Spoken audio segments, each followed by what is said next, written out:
What's up everyone, how are you all? Today we are back with another blazing Naruto story.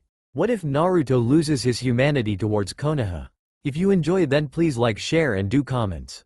Konohagakure, home to the strongest shinobi in the elemental nations, proud bearers of the will of fire. At least, that's what the inhabitants believe. It was October 10th in Konoha. The 8th anniversary of the night that changed Konoha for the worse. The night of the Kyuubi attack. Night had just begun to fall on Konoha as we peer into the Hokage office. I'm getting too old for this crap, a very annoyed third Hokage, Hiruzen Sarutobi, thought aloud as he looked at the heaps upon heaps of paperwork on his desk.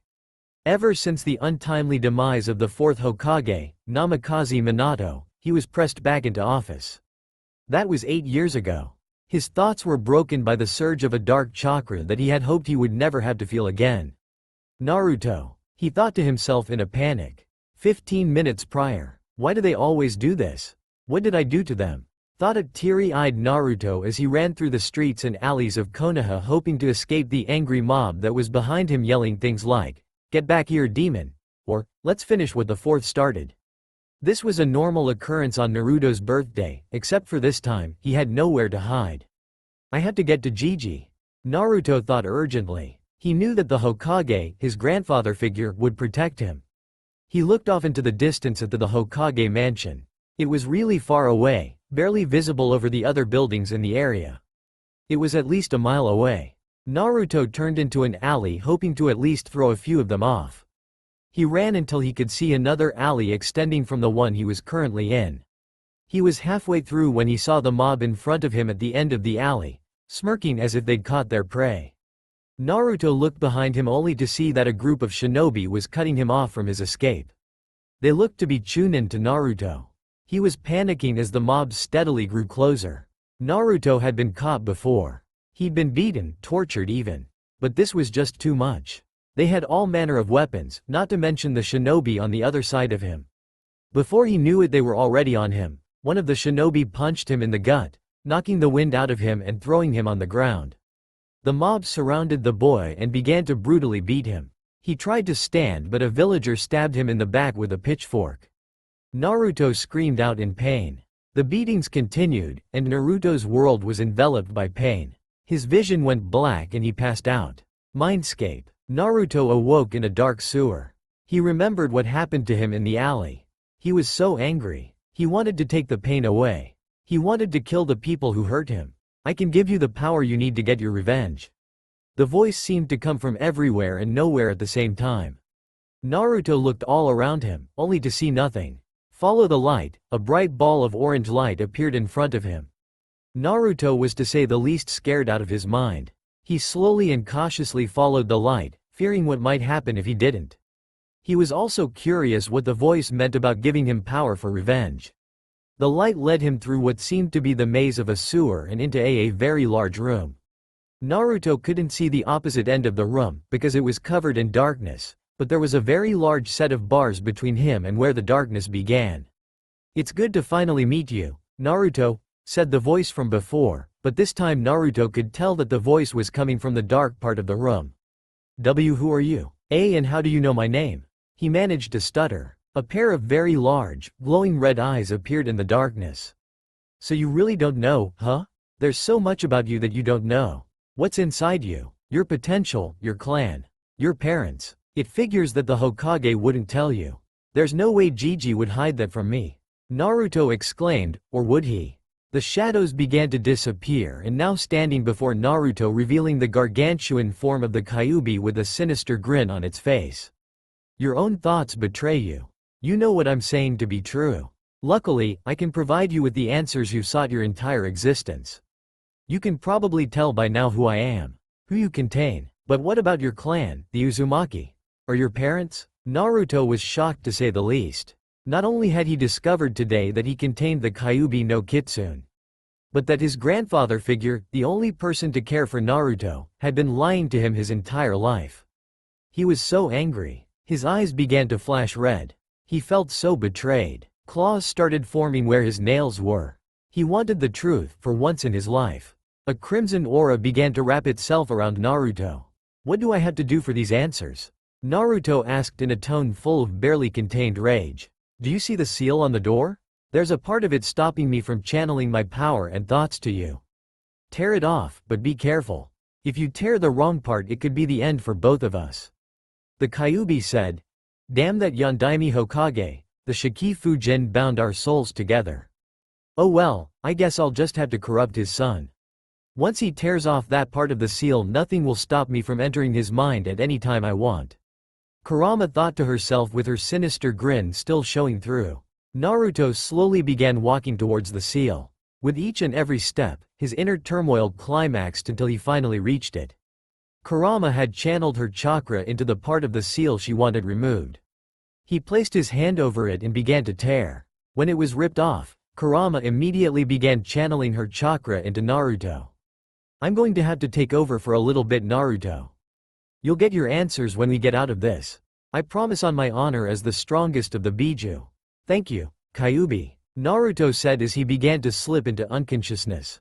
There's no need to thank me, Naru-chan. You can just call me Kurama for now. Get some rest, while I kill all the pathetic humans who dare attack my container. Kurama said in a very motherly, very caring tone. After that, Naruto promptly passed out.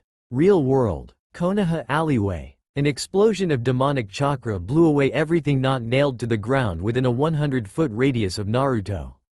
Even some of the buildings shook at their foundations. The ki that the once innocent boy was emanating extended over all of single person in the mob that had previously been mauling the boy was either missing multiple limbs or suffocating under the ki that he was spreading. He was coated in demonic chakra.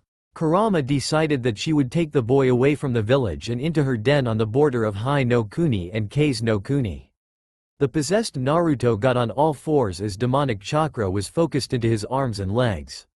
Moving at speeds that would otherwise be impossible for any Junin, let alone an 8-year-old child to achieve, he was out of the village within 2 minutes. Any ninja brave enough to try and stop them was immediately cut down by Kurama. 3 minutes later, Sarutobi Hiruzen had seen many a disgusting slaughter during his shinobi career. And this most certainly qualified as a massacre. There was blood everywhere, not to mention the missing arms and legs that were laying about in the alley. The Chunin that first arrived on the scene was still vomiting all over himself. Out of all 73 people in the alley, 72 of them were dead. An Anbu found a sole survivor amongst the carnage. He was a civilian man in his mid-30s, missing his right arm from the elbow up, and his left leg from the knee down. Where did he go? Yelled a very angry and worried Hiruzen. He ran towards the gate, the damn demon. The civilian spoke with what little life force he had left before he died of blood loss. This is bad, Hiruzen thought to himself. We have to find him. Tori, go get Kakashi and Sume, we need to pick up his trail. Now, Neko, get Tenzo and tell him to meet with the tracking team at the gate as soon as possible. You will accompany the tracking team once it's assembled and provide combat support for this mission. Hiruzen said with conviction, even though he was wrought with grief over what had just occurred. Ha! Was the only reply the Anbu gave before disappearing into the night. Kakashi, Sume, Tenzo, Yamato, Tori and Neko can be seen running through the forest outside of Konoha. The trail was easy enough to follow, considering that the remnants of the Kyuubi's chakra was probably the easiest thing to identify in the entirety of the elemental nations. The problem didn't lie in tracking Naruto. The problem was gaining ground on him. They'd been moving at full speed towards Naruto for upwards of 2 hours now. They'd almost reached the border of Hai no Kuni and Aim no Kuni. The boy only had a 15-minute head start at best. They should have caught up to him an hour ago, but they weren't even in Tori's considerable sensor range. Then, another explosion of demonic chakra coming from about a mile east of their position. They ran as quickly as they could in that direction. A few moments later Tori spoke. I can sense the Kyuubi's chakra for sure. But there are 2 more chakra signatures. One is almost as large as Naruto's right now. The other, no, it's Uchiha Izumi. At that Kakashi spoke. The least we can do is try and complete the mission. If things get messy then we'll get out, but for now we need to get to Naruto. We can't let the Kyuubi fall into the wrong hands. The rest of the team seemed nervous. Everyone on the team has seen what Izumi can do in combat. But they weren't about to run away without at least trying to get the village's greatest asset back, so they continued on, full speed ahead. Meanwhile, forest clearing. Border of Hai no Kuni and Aim no Kuni. Izumi-chan, you can step in any time you want, said an overwhelmed Kisame as she tried to keep the six-tailed cubified Naruto off of her. Samahata had tried to absorb his chakra, but if the living sword had absorbed any more chakra it threatened to explode, rendering it semi-useless. And now she was being pushed back by a boy no older than 8. If I could use more powerful jutsu this wouldn't be a problem, but pain wants him back alive. Kisame thought to herself with a bit of pent-up rage as she kept dodging the Jinchuriki's blows. Izumi looked at the scene with an amused smirk. It was a good reminder for Kisame that they needed to work together and that she can't run into every battle head first. As soon as she sensed the approaching Konoha ninja, however, she knew the time for amusement had come to an end. She approached the fight and activated her Sharingan. At this, so much demonic chakra flowed into Naruto's body.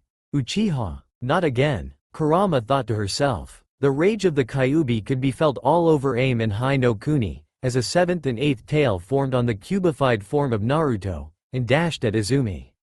Tsukuyomi, Izumi said calmly. The claw of the Kyuubified Naruto stopped an inch from her face. No, Naruto, Kurama thought to herself as her power forcibly receded. Inside Tsukuyomi, Izumi looked upon the unconscious form of Naruto strapped to a torture table.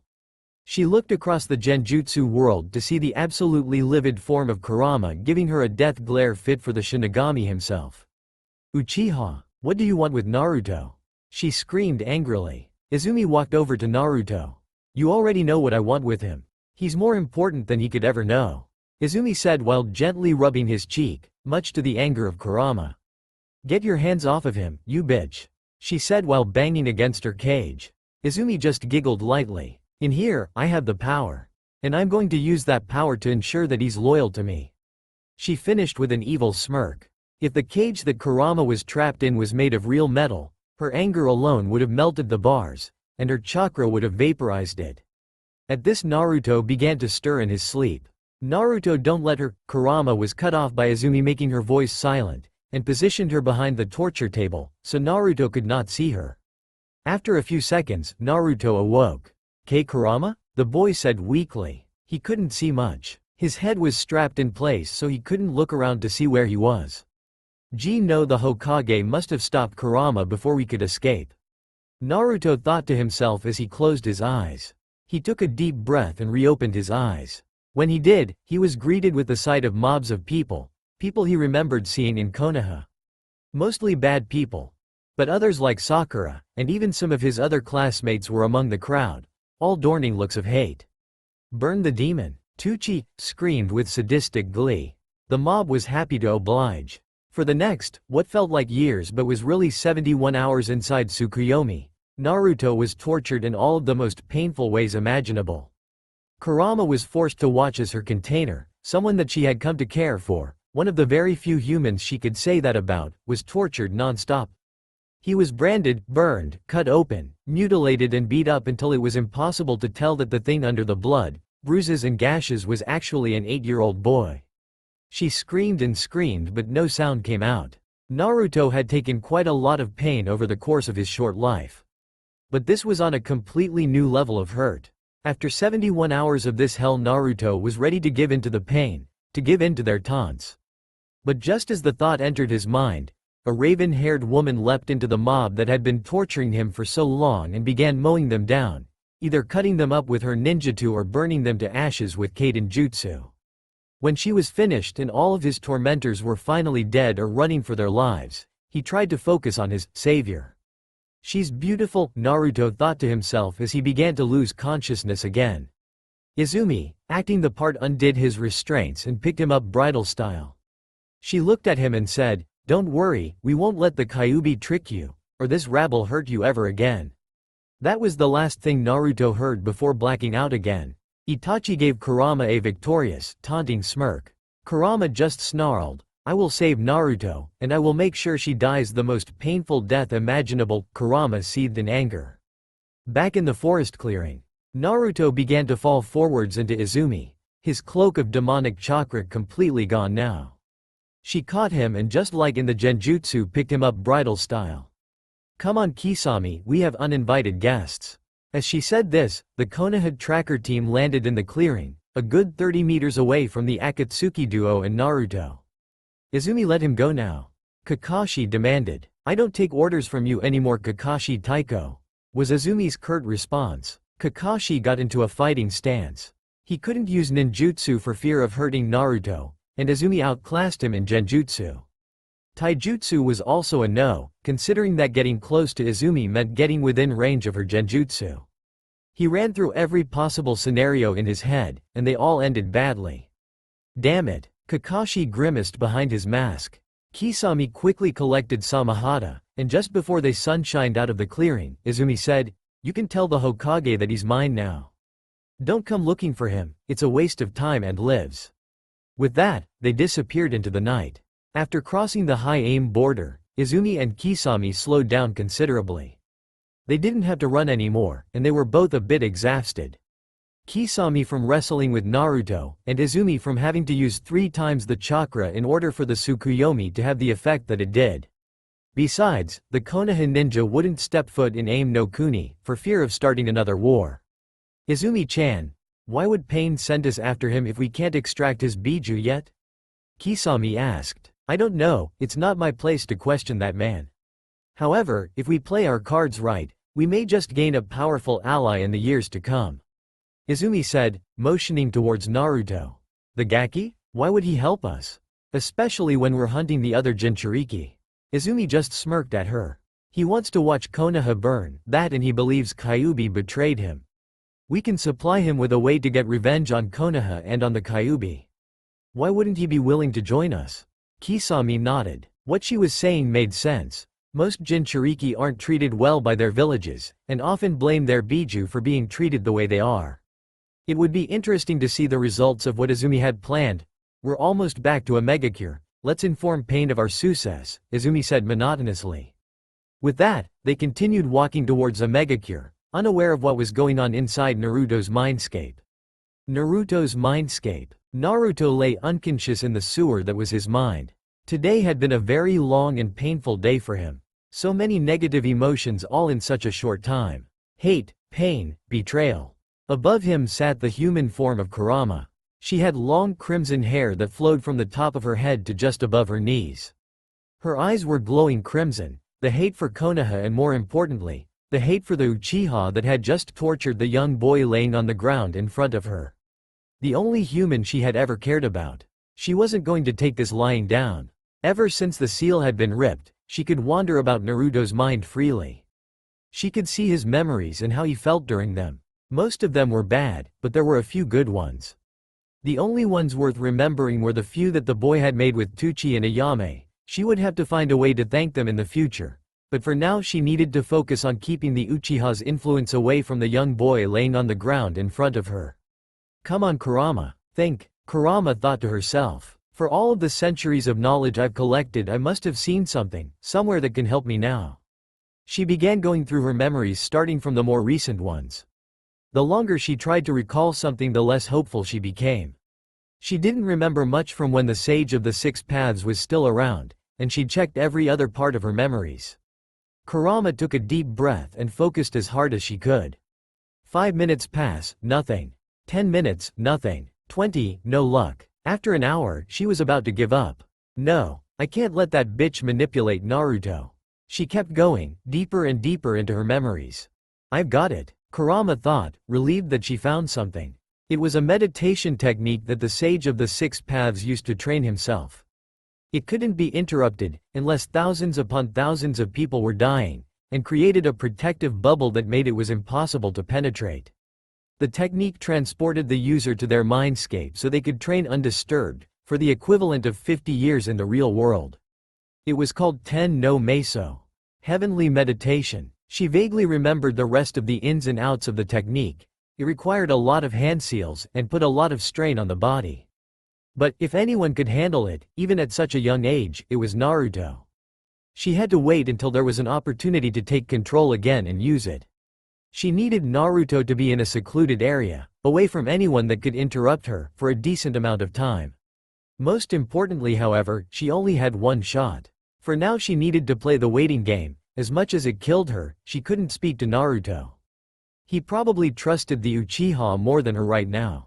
A fact that made her ever more outraged with the Uchiha. But if she wanted to win in the long run, she'd need to concede to her. For now, a mega cure. Akatsuki hideout. Izumi laid Naruto on a bed in her living quarters and pulled the thin sheets up over Naruto's shoulders. She touched his cheek, he was still warm despite everything he'd been through. She activated her Sharingan and looked at his chakra levels. He already had enough chakra to put most Chunin to shame. At the age of 8, he's got so much potential. He could become just as powerful, if not more powerful than Pain. He's as good as mine. Izumi thought to herself with a giddy expression on her face. She left the room, locked the door behind her and headed towards Pain's chambers. There she met up with Kisame and they gave their report. Leader Sama, Itachi began. I believe I can make use of the boy, even if we can't extract his Biju right now. At this Pain seemed intrigued. What did you have in mind? He said monotonously. I want to convince him to join Akatsuki. He could most certainly use the training, but he has by far the most potential out of any in his generation to become a very effective shinobi. Let me train him, and we'll have an extra tool at our disposal when the time comes, she finished with confidence in her voice. She explained what she knew about the boy, how he'd been treated. But more importantly, she told him how he was going to convince Naruto to join their organization. Pain looked at her with a blank expression. I will think on this. When the boy wakes, I would speak to him, he said. With that, he dismissed Kisame and Izumi. Izumi immediately went back to her quarters to check on the boy. She put her hands on the handle and turned the knob to open it. It was unlocked. She activated her Sharingan and opened the door violently. Inside her room was the still sleeping Naruto, and another Akatsuki member looming above him, as if studying him. She was unnaturally pale and had long black hair. Oriko, the snake Sanin, get away from him, or you lose your head, Izumi threatened while slowly leaking out ki. Ah, Izumi-chan, I see you just got back from retrieving the Kyuubi Jinchuriki. He's quite the interesting specimen, isn't he? It would be a shame if all of that natural ability went to waste, wouldn't it? Oriko said innocently, with a sinister smile. I'm not sure you heard me the first time. Step away from him and leave my quarters or you die. Izumi said, angrily flaring her Mangekyo Sharingan. No need to get angry, Izumi-chan. I was merely checking up on the newest resident of our little base, Oriko said while slowly walking towards the door, and eventually leaving the room, smiling all the while. Izumi closed the door behind her, and placed a seal over the locking mechanism, freezing it in place. She looked again at the form of the sleeping Naruto. I have to keep him away from the other members of Akatsuki as much as possible. They'll mess with my plans for him. Izumi thought to herself. She quickly got changed into sleeping attire and got in bed next to Naruto. After pulling the sheets over herself and Naruto, she wrapped her arms around Naruto and brought him close to her. For the first time in a long time, Izumi felt like she could relax, even if the opposite was true. Naruto seemed comforted by the presence of someone who wanted to protect him. It made Izumi give a small smile before she fell asleep with the young Naruto in her arms. In Naruto's mind, Kurama was absolutely livid, barely able to stop her chakra from entering Naruto's body. She wanted to kill her so badly. But she knew that Naruto's body needed rest, and even if it didn't, Naruto would not survive against all of these Akatsuki people. Their chakra signatures were gigantic. So she swallowed her anger, and began plotting how Izumi would meet her end. In another part of the Akatsuki base, Oriko was walking to her quarters. He'll make an excellent tool for me in the future. If Pain lets him live, that is. If I could be the one in charge of his training, I could begin to get the boy on my side. My cursed seal isn't quite ready yet, so the boy must become attached to me before anyone else. I have a feeling that Izumi isn't going to let that happen easily though. Her thoughts were broken when she reached her chambers. I wonder if he could survive being exposed to Zinrax-3. With the Kyuubi and his own natural resistance to disease, it wouldn't be a far cry to believe he could survive. This requires some experimentation on my part. Oriko finished her thought with yet another sinister grin, before entering her room and retiring for the day. Konoha, Hokage's office. We couldn't get to him in time, Hokage-sama, mission failed. Kakashi said monotonously. What do you mean you couldn't get to him in time? He surely wasn't faster than you. What happened? Hiruzen demanded. Kakashi cleared his throat. We had a hard time keeping up with him. The Kyuubi's chakra made him almost impossible to keep up with. By the time we caught up with him he had been knocked unconscious by Izumi Uchiha, and what looked to be Kisame Hoshigaki. They were wearing black cloaks with red clouds on them. It looked like they had joined an organization of some kind, but it was nothing I'd seen before. One more thing, Izumi told us to tell you that any attempt to bring him back would end in the death of whoever we sent. Damn it. Hiruzen slammed his hand on the table, almost breaking it. I have much to think on. Please leave, the Hokage said with a pained sigh. The team left the room as the Hokage looked out his window at the Hokage monument. I'm sorry Minato. I've failed you, but I won't let this happen again. It's time the Sandaime Hokage really stepped back into office. Hiruzen thought with a mixture of sadness and determination to make up for his past mistakes involving Naruto, and to stop the civilian council from getting any more political power. He would fix what he had broken or die trying. For the first time in his life, he felt safe. For the first time in his life he felt like he had someone there with him. It was such a warm feeling, and he never wanted it to leave. He felt the bed shift and the source of the warmth began to move away. Sensing the movement, he wrapped his arms around it and held onto it for dear life. Izumi had just woken up. She had to report to Pain in about 30 minutes for a mission and she needed to get ready, but the young boy she had kidnapped had other ideas. She smirked. Things seem to be going much better than I expected. If this keeps up he'll want to be mine, Izumi thought to herself. Izumi slowly rubbed his head in an attempt to relax the boy so she could go get ready. He slowly released his grip on her, and Izumi got up. She covered him with the blanket and got ready. She'd need to find someone that stayed at the base to watch him. Especially considering that Oriko almost never went out on missions, and spent almost all of her time in the Akatsuki base. The thought of Oriko getting to Naruto before her was not a pleasant one. She most certainly needed to find someone who could keep her away from him. She couldn't ask Pain, and the only other people at the base on a regular basis were Zetsu, Sasori and Konan. Zetsu had a streak of eating young children in their sleep, so that was certainly a no. Sasori was more interested in his puppets and probably wouldn't even give her the time of day to ask. That left Konan. While Izumi's relationship with her wasn't on a friend-to-friend basis, they still generally got along. She undid the seal on her door and opened it. She looked around and left her room, sealing the door behind her, this time with a locking seal that could only be opened using the correct seal pattern. She found Konan easily enough. She was looking out one of the windows that gave a good view of a megacure. Rain poured down, for what must have been the 10th hour on end. Konan, if you could, can you watch the Kyuubi Jinchuriki while I'm out performing missions today? I don't want him waking up and either trying to escape or being locked in a room until I get back. She looked at Izumi for a second. She wasn't thrilled to be the Akatsuki babysitter, but it beat just doing Akatsuki's paperwork. It'd be a good change of pace. Sure, I'll watch him, she said in a, why not, tone. Alright, here's a copy of the key for the locking seal I put on the door to keep him in my room, Izumi said while handing Konan a small piece of paper. Oh, and one more thing. Send me a message if he wakes up while I'm gone. It's important that I'm there shortly after he wakes. Konan nodded. She felt that what Izumi was asking of her was important in making Naruto loyal to them.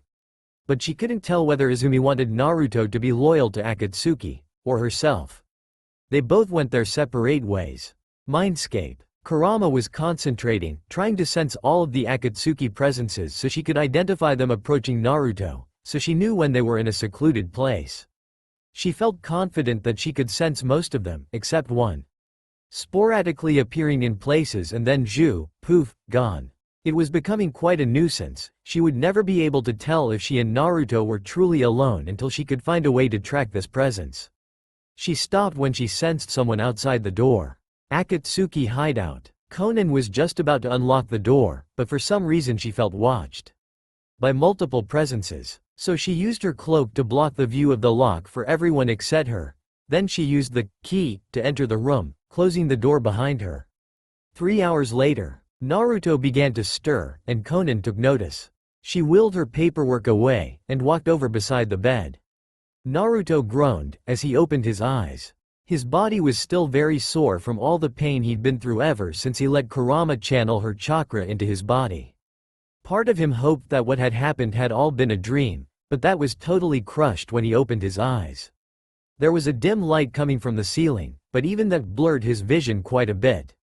He looked around, vision still blurry, and saw a figure in a cloak similar to his savior, but he knew that this person wasn't her.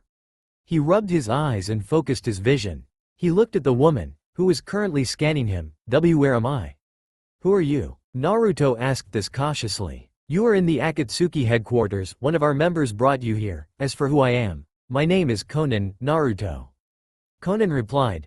Naruto looked puzzled. Akatsuki? I've never heard of you guys before. And how do you know my name? Naruto said with suspicion clear in his voice. The only people that even know we exist right now are in Aim no Kuni, where we are now. We've been watching you for some time now, Naruto. At this, Naruto was surprised. He'd heard of a Megacure before, but only bad things. Watching me? Why? There was an awkward silence. That will become clear soon enough. Naruto was not satisfied with this answer, but for now he'd accept it. You said someone brought me here from Konoha, right? Can I see her? He asked. Yes, and as a matter of fact, I'm writing her a message right now. She'll be here shortly, Conan said while writing down on a message down on a piece of paper. Naruto looked puzzled. You're going to write her a letter? Don't those usually take weeks to deliver? Conan giggled a little bit as she finished up her message to Izumi. By normal means yes, but watch this, Conan said as she opened the small window in Itachi's quarters. The paper folded into a small paper butterfly and flew out the window. Naruto looked absolutely amazed. That was so cool. How did you do that? He asked with amazement. It's one of my abilities as a ninja, she said calmly. I've been training to become ninja, but I didn't even know that was possible. Naruto said, excitement clear in his voice. The Hokage used to tell me how some ninja are born with abilities called bloodlines that only they can use. Is that a bloodline? The excitement from before was gone, and replaced by a hint of pain, but the curiosity from before was still there. This boy has seen much, pain may just let him join after all. Conan thought to herself. I'm pretty sure it is. I haven't seen anyone else use it, and I've had it since I was a little girl. Conan answered his question. Naruto seemed to look disappointed at that. But, if you play your cards right, you can join Akatsuki, and then we can train you to become a strong ninja. Conan said. Naruto gave her a smile. He's wanted to be a ninja for as long as he could remember, but all of his work in Konoha seemed to be sabotaged. Maybe here he could become truly strong. Besides, Conan had been nicer to him in the 5 minutes they've talked to each other than every person in Konoha combined. Maybe staying here wasn't such a bad idea. But he wasn't totally sold yet. He hadn't even seen outside of this room yet, let alone the other people in the group. On top of that, Conan could easily be nice to him and have not so nice intentions. It happened a lot in Konoha. He thought he could trust people that were nice to him, and they ended up selling him out to the angry mobs or even joining the angry mobs. He needed to be sure that these people weren't going to hurt him. Kurama read the thoughts of her container. I'm going to kill that bitch too. She's almost as bad as the Uchiha. Trying to manipulate Naruto, trying to make him believe he needs anyone to care for him except me. There was a click, and the door to the room had opened. Izumi walked in and saw Naruto wearing his tattered clothes looking at her. She gave him a light smile. Ah, Naruto, this is Izumi, the one who brought you here. I have some work to attend to. I assume Kisame is capable of giving your mission report to Pain, Izumi. So why don't you two talk for a bit, Conan said as she walked out of the room. Naruto looked at Izumi nervously. He put his hands at his sides and bowed to Izumi. Thank you so much for saving me. I thought they were going to kill me. Thank you for getting me out of Konoha. Naruto said, as all of his painful memories in Konoha came back to him. He was on the verge of breaking down. He never had time to really think about what happened. Izumi walked over to him, knelt down, and embraced him in a hug. Only the worst scum on the earth should have to suffer like you have, not an innocent young boy. We've wanted to get you here for a long time, but only now did the opportunity present itself. I'm sorry for everything they've done to you, and I promise we will make them pay for what they've done, together, she said softly and with care.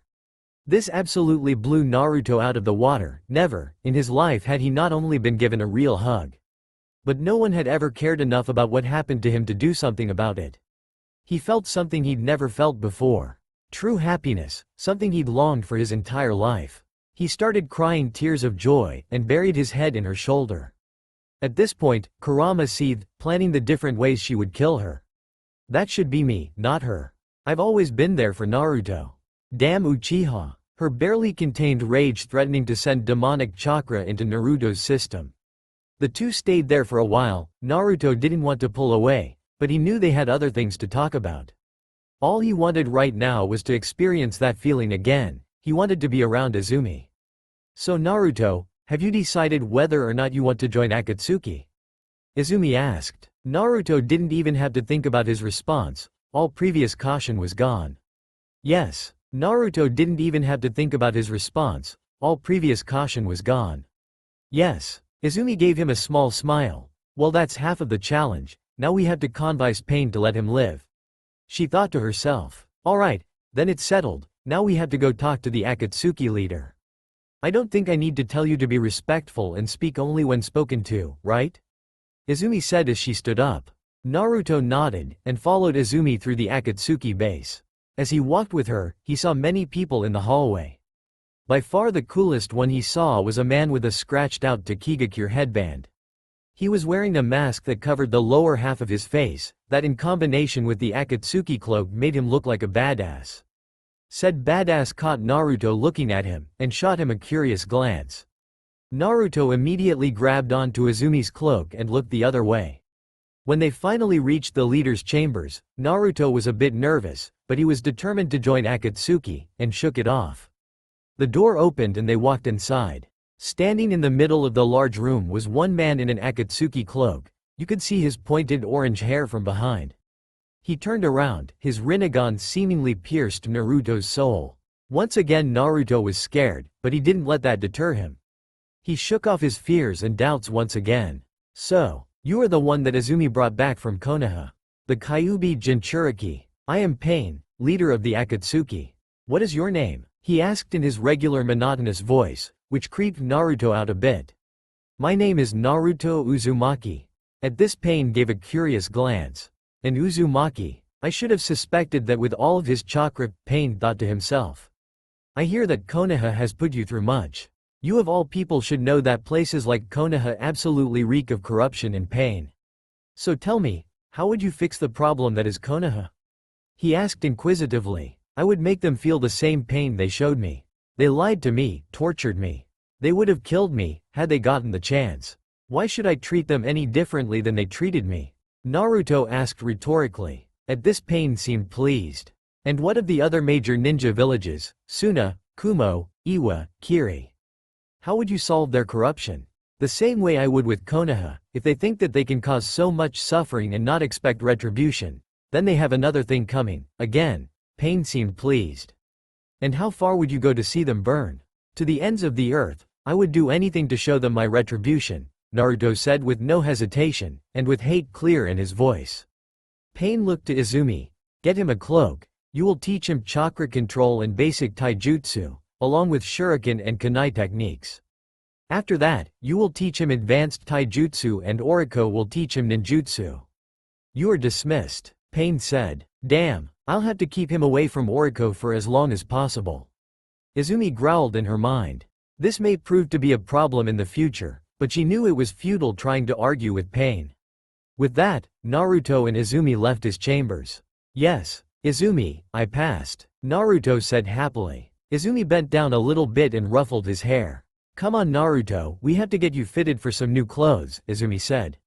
3 hours later, Naruto returned to the Akatsuki base looking like a new person. They had visited a bathhouse so Naruto could clean himself up. His once mudded down hair now stood up and shone a bright golden color. He was also wearing new clothes, standard ninja gear along with black ninja sandals. His cloak fit him perfectly, covering the rest of his clothes hiding a small portion of his face.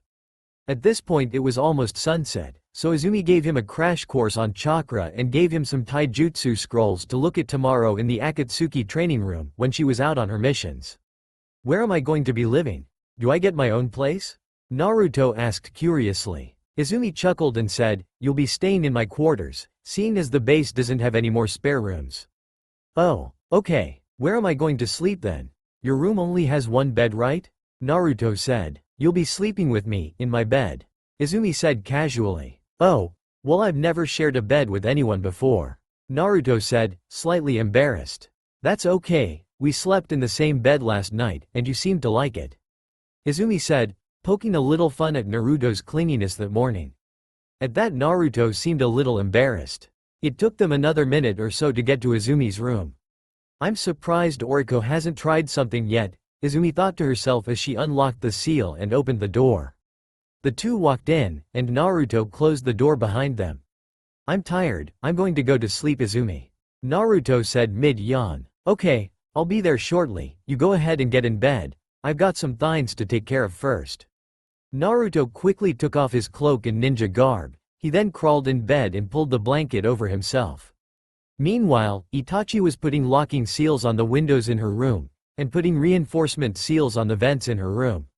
She then quickly took off her cloak and ninja clothing and got in bed next to Naruto and wrapped her arms around him.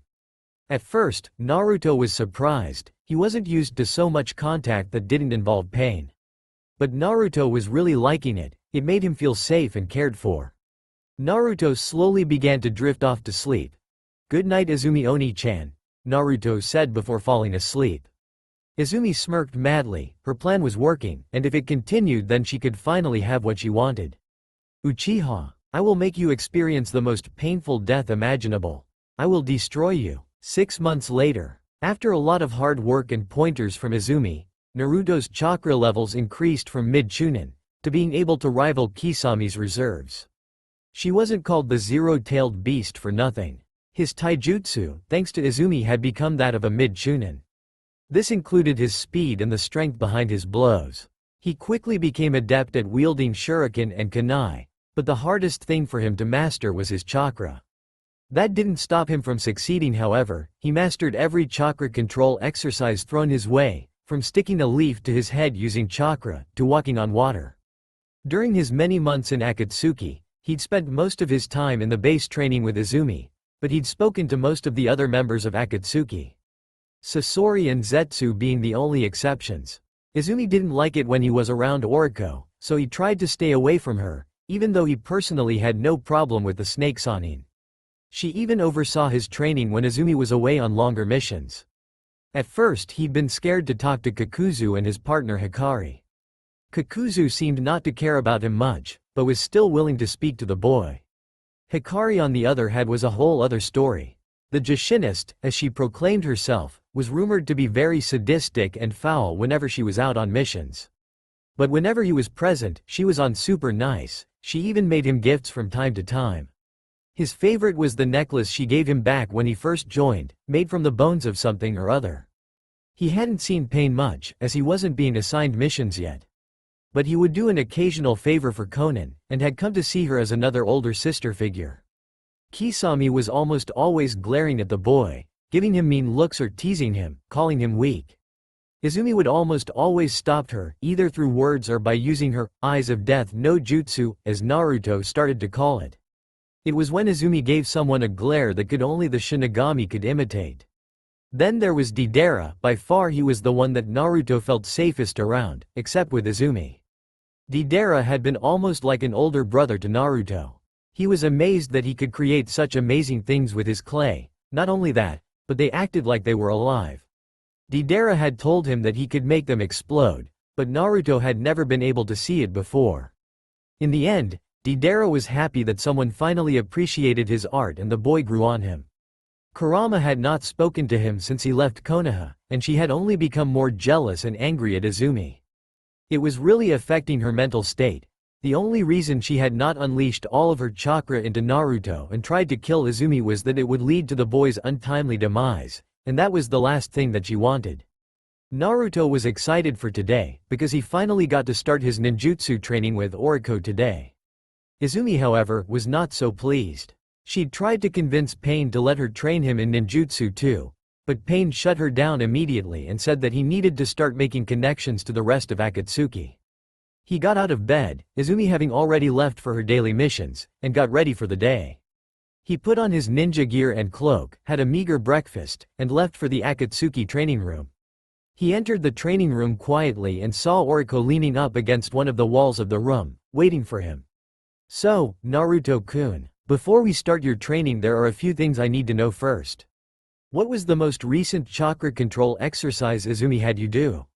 she asked. She had me do the water walking technique, Naruto replied softly. I see. Well, then there's only one more thing, she said, carefully pulling out a small piece of paper. This will help us determine what your chakra affinity is. I assume Izumi already explained that this paper will tell you what chakra elements will come to you the easiest? She asked. This paper is coded with ZINRAX3. It's a good thing one of the 10,000 test subjects became immune to it. Let's see if Naruto can survive it. The preliminary tests say that he should, but I'd like to be sure. Naruto grabbed the paper, and immediately Kurama sensed something dangerous had entered his body. So now they try to kill him, huh? I don't think so, she said while channeling a minute amount of her chakra to enhance the boy's already godlike immune system to combat this foreign substance. In a matter of seconds, the boy's immune system had not only purged the world's deadliest disease, known for killing in minutes, from his body, but also created antibodies and became immune to it. Oriko was surprised. Her calculations had been incorrect. The Kyuubi's chakra was more potent than she had expected. I now see why Izumi tried to keep me away from him. Not only will he make the perfect tool, but he'd also make the perfect test subject, Oriko thought to herself as she gave an internal grin. Meanwhile, Naruto sent his chakra through the paper. It sliced in half, and then half of it lit on fire. Whoa, I have 2 affinities, Naruto thought to himself happily. Perfect, those are my 2 affinities as well. Your training will prove fruitful under me, Oriko said with a small smile on her face. Oriko bent down and picked up the other half of the chakra paper, that was currently on the floor, and placed it in a vial in her pocket. Now, let's get started, Oriko said. Naruto nodded confidently. 7 hours later. Naruto was exhausted, but he was very, very happy. Oriko had taught him the Kage Bunshin no Jutsu, and explained that it could exponentially increase the progress he made while training. It only took Naruto an hour to master it. When Oriko said it would increase his progress, she wasn't lying. The evidence was in the results. He had already mastered the wind and fire manipulation techniques, so he could start working on other jutsu the next day. With Oriko's familiarity with the wind and fire elements, she had a very easy time explaining how to accomplish the manipulation techniques. Oriko stood before a panting and kneeling Naruto and was absolutely mind-blown. This boy is insane. He made 100 shadow clones and learned 2 elemental manipulation techniques in less than a day. I can see why Izumi tried to keep him to herself. When I perfect the cursed seal, I will take him and leave this place. It's a shame that I won't be able to take Izumi's eyes, but this boy has the potential to become much more valuable than even the Sharingan. Good work today, Naruto-kun, that's more than enough for today. Periodically dispel your clones 20 at a time, you'll see why when you start. We'll meet here tomorrow, okay? Oriko said, very much pleased with his progress. Naruto nodded and stood up and dispelled 20 of his clones. Their memories coming back to him instantly. It made his head hurt, and he began to feel dizzy. In his haste, he dispelled another 20 clones almost immediately after. The pain was unbearable and his vision began to blur. He would have fallen on the ground had Oriko not caught him. I told you to wait a little bit in between, otherwise that will happen, Oriko said in a sarcastic tone. Naruto slowly stood back up. Sorry about that. Naruto apologized, slightly embarrassed. He dispelled the rest of his clones over the course of the next hour. After the last of the clones dispelled, Naruto's eyes grew heavy. He was having a hard time standing. His vision went black, and he passed out. Oriko caught him again, before he could hit the ground. She looked at his unconscious form for a little bit. He'll make a great addition to my plans, Oriko thought to herself. She took a vial out of her cloak and filled it with some of his sweat. She then picked him up, carried him to Izumi's room, and knocked on her door. When Izumi opened the door, she looked at Naruto's unconscious form in Oriko's arms. I'll take him now, Izumi said while taking Naruto from Oriko, still angered by the fact that Oriko was training him in ninjutsu now. Naruto would be training with the both of them tomorrow, Oriko in the morning and Izumi in the evening. Izumi closed the room to her quarters before Oriko could say something that would piss her off more than she already was. She took off Naruto's ninja gear and used a towel to wipe the sweat off of Naruto. She then laid him on her bed, and lay down next to him. When she first brought Naruto to Akatsuki, she thought of him as no more than a tool. But as time progressed he slowly started growing on her. She was glad he thought of her as his older sister. She was glad that he always wanted to be around her and make her happy. She began to care more about him, and less about what the consequences meant to her. She wrapped her arms around him and fell asleep. Naruto's training had gone absurdly well since Oriko had shown him the Kage Bunshin no Jutsu. He had a ninjutsu suite of multiple Kaiten and Futon Jutsu, and had even mastered a few Doden and Suiten Jutsu. His Taijutsu was on par with elite Jonin. The only thing stopping him from being able to hold his own against the other members of Akatsuki was that he had no trump card, so he began attempting to create his own jutsu. Naruto had gone on a few very easy missions, mostly killing bandits or premature rebellions. Naruto didn't enjoy killing, but he showed no mercy to the people that would threaten Akatsuki. He'd only grown closer to the other members of Akatsuki. His relationship with Oriko was strange. She would often show compassion to the boy, but Izumi would always tell him never to trust her. So he was conflicted as to whether he should get closer to his sensei or not. He only got closer to Deidara, although they'd been having arguments about what was prettier, explosions or Conan's paper art. You can guess which side each person took.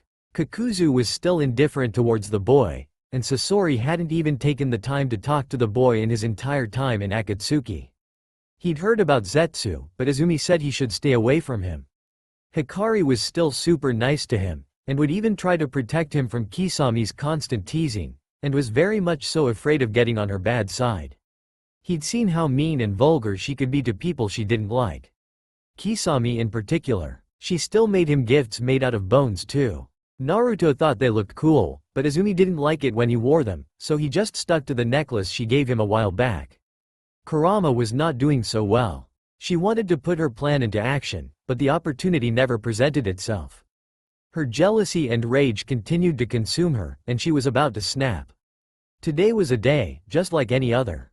Naruto began his training with Oriko and together they were working on a new jutsu for Naruto. Kumiawasi Jutsu. Kasai Tatsumaki. Combination Jutsu.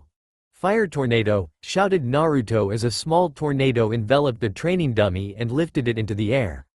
Then the tornado lit up like a torch and roasted the dummy until it was nothing but ash. Naruto stopped the jutsu. He was proud of himself for creating his own original jutsu, but he wanted it to do more damage. Good work Naruto, it seems you have a knack for creating your own jutsu. But it could use some work. Keep at it Naruto. Oriko encouraged. Just then a piece of paper flew into the training room. It was Conan. Naruto, stop what you're doing. Get ready for a mission, we're meeting Sasori in 5 minutes just outside the base. Mission? Naruto perked up. What mission? Apparently a group of Iwa Anbu infiltrated a megacure and has some intel that we can't let them return to Iwa with. We're hunting them down, she said while preparing her things. Naruto took a few minutes to get ready and met Oriko and Sasori just outside the base. They left quickly and without a word. Oriko summoned snakes to track the Iwa team. They moved as quickly as they could, Naruto keeping pace with the S-class ninja with him. They were running for a good 3 hours, and had entered Tsuchi no Kuni before they caught up to the group of Anbu who were there waiting for them up in the trees looking down on them. There were 10 of them. Naruto was a bit nervous. The strongest opponents he'd fought up until this point were high chunin at best. But he steeled his resolve. Well, we were expecting some kind of hunter squad to follow us. But really? 3 ninja, and one of you is barely old enough to hold a kunai. A man on the ground wearing an Iwa ninja uniform taunted. He seemed to be the leader of the Anbu squad. At this Naruto was furious. He flashed through hand signs faster than anyone could see. Kaden. Karyuden no Jutsu. Fire style. Dragon flame bomb. The man barely managed to dodge the jutsu. His uniform had burn marks in several places. He then ran deeper into the forest, presumably towards his village. Everyone in the area now knew not to underestimate the kid. The rest of the Anbu squad members jumped down from the trees and engaged the group. Naruto, you take him, we'll deal with this rabble, Oriko said. It'll be interesting to see what comes of this, she thought to herself. Naruto nodded and ran off deeper into the forest after his target. He jumped from tree to tree until he landed in a clearing. Doden. Doryu Kekai. Earth style. Earth fissure, Naruto heard as a crack opened up in the earth beneath him. He immediately jumped backwards and looked in the direction of his target. Naruto ran through another set of hand seals. Futon. Atsugai. Wind style. Pressure damage. A giant torrent of wind blew away the forest where the Iwa ninja was hiding. Naruto saw his target land just outside the range of his jutsu to his right. He leapt into the air and went through another set of hand seals. Futon. Kei's no Dangan. Wind style. Wind bullets. Multiple bullets of wind shot towards the Iwa ninja, who had replaced himself with a log. "You're good, Gaki. I'm Tatsuya Kaneshimi. Elite Jonin and personal advisor to the Sandaime Tsuchikage himself. What's your name?" The newly named Tatsuya spoke from on a tree branch, looking down on Naruto. "My name is Uzumaki Naruto. But the time for talking has been over for some time. It's time to end you," Naruto said confidently. "Straight to the point, huh?" Tatsuya chuckled and dropped down from the tree. The two stared at each other for a while, neither moving a muscle. Then simultaneously started flashing through hand signs. Doden. Doryuden, Futon. Kei's no Ryu. Earth style. Earth Dragon Bomb, Wind style, Wind Dragon. Tatsuya shot a dragon-like projectile at Naruto, and Naruto responded with a dragon made of wind. They clashed for a moment.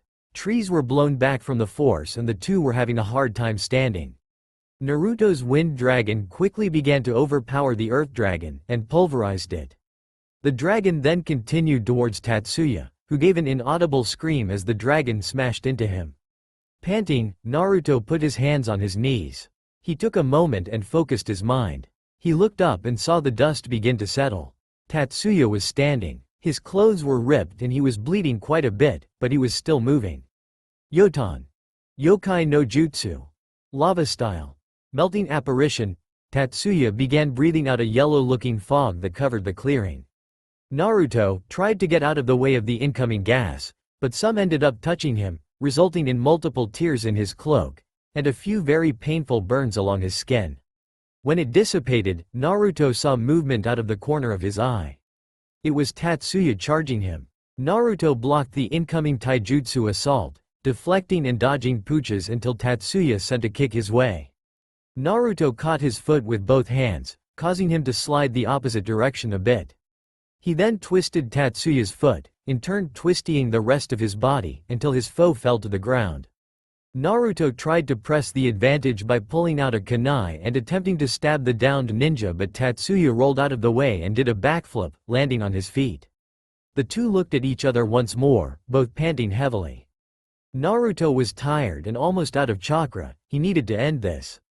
Now, he flashed through yet another set of hand signs and put all of his chakra into the jutsu, Kurama aiding him, sending him a minute amount of her chakra.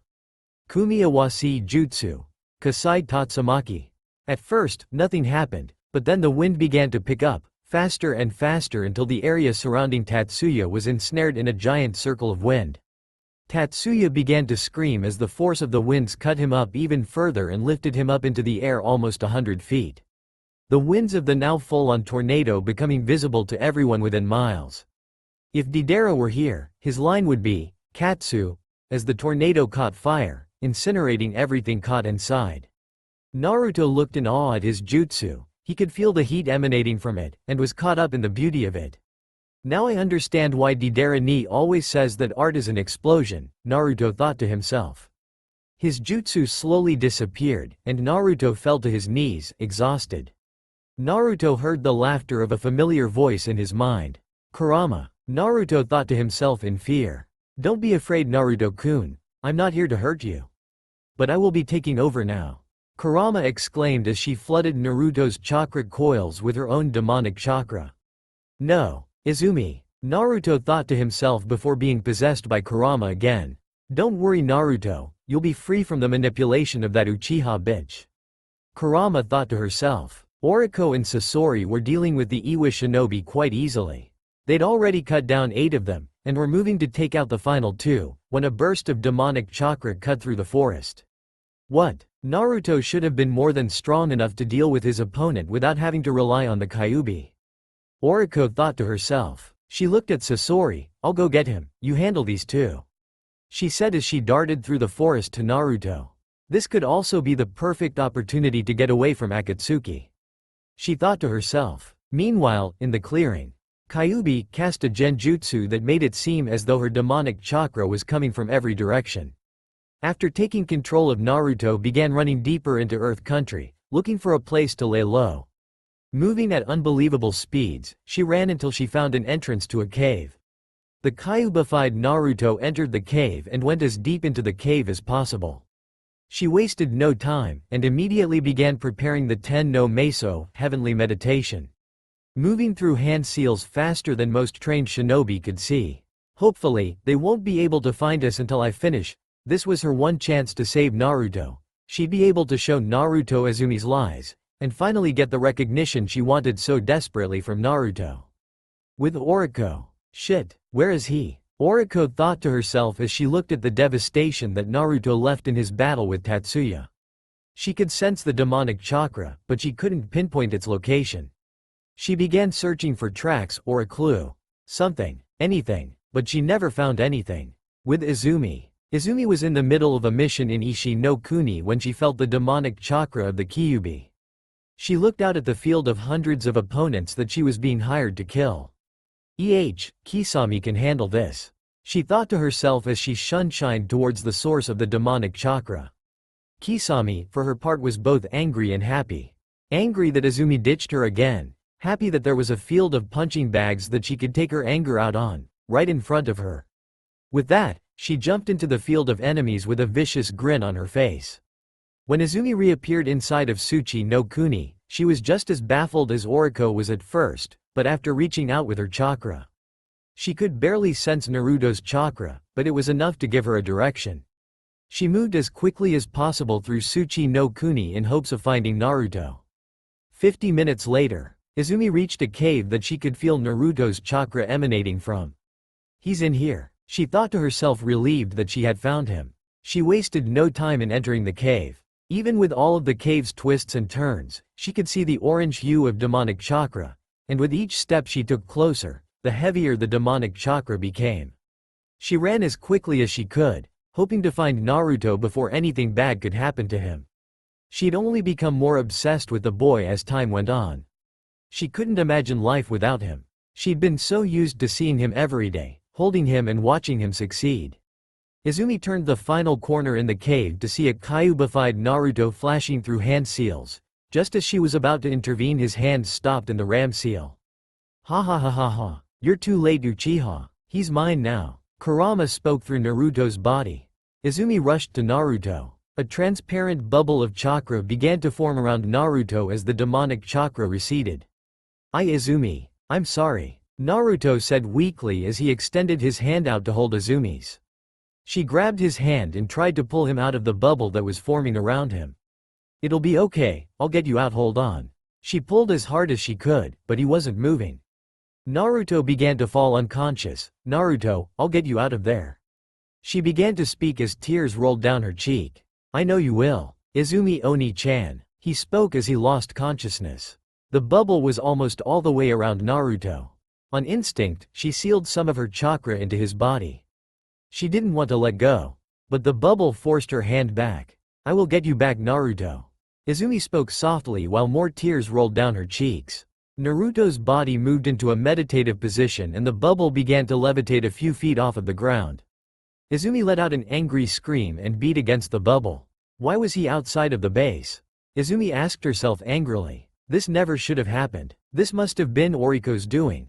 For the first time in a long time, Izumi lost control of her emotions, and stormed out of the cave, intent on finding and questioning Oriko.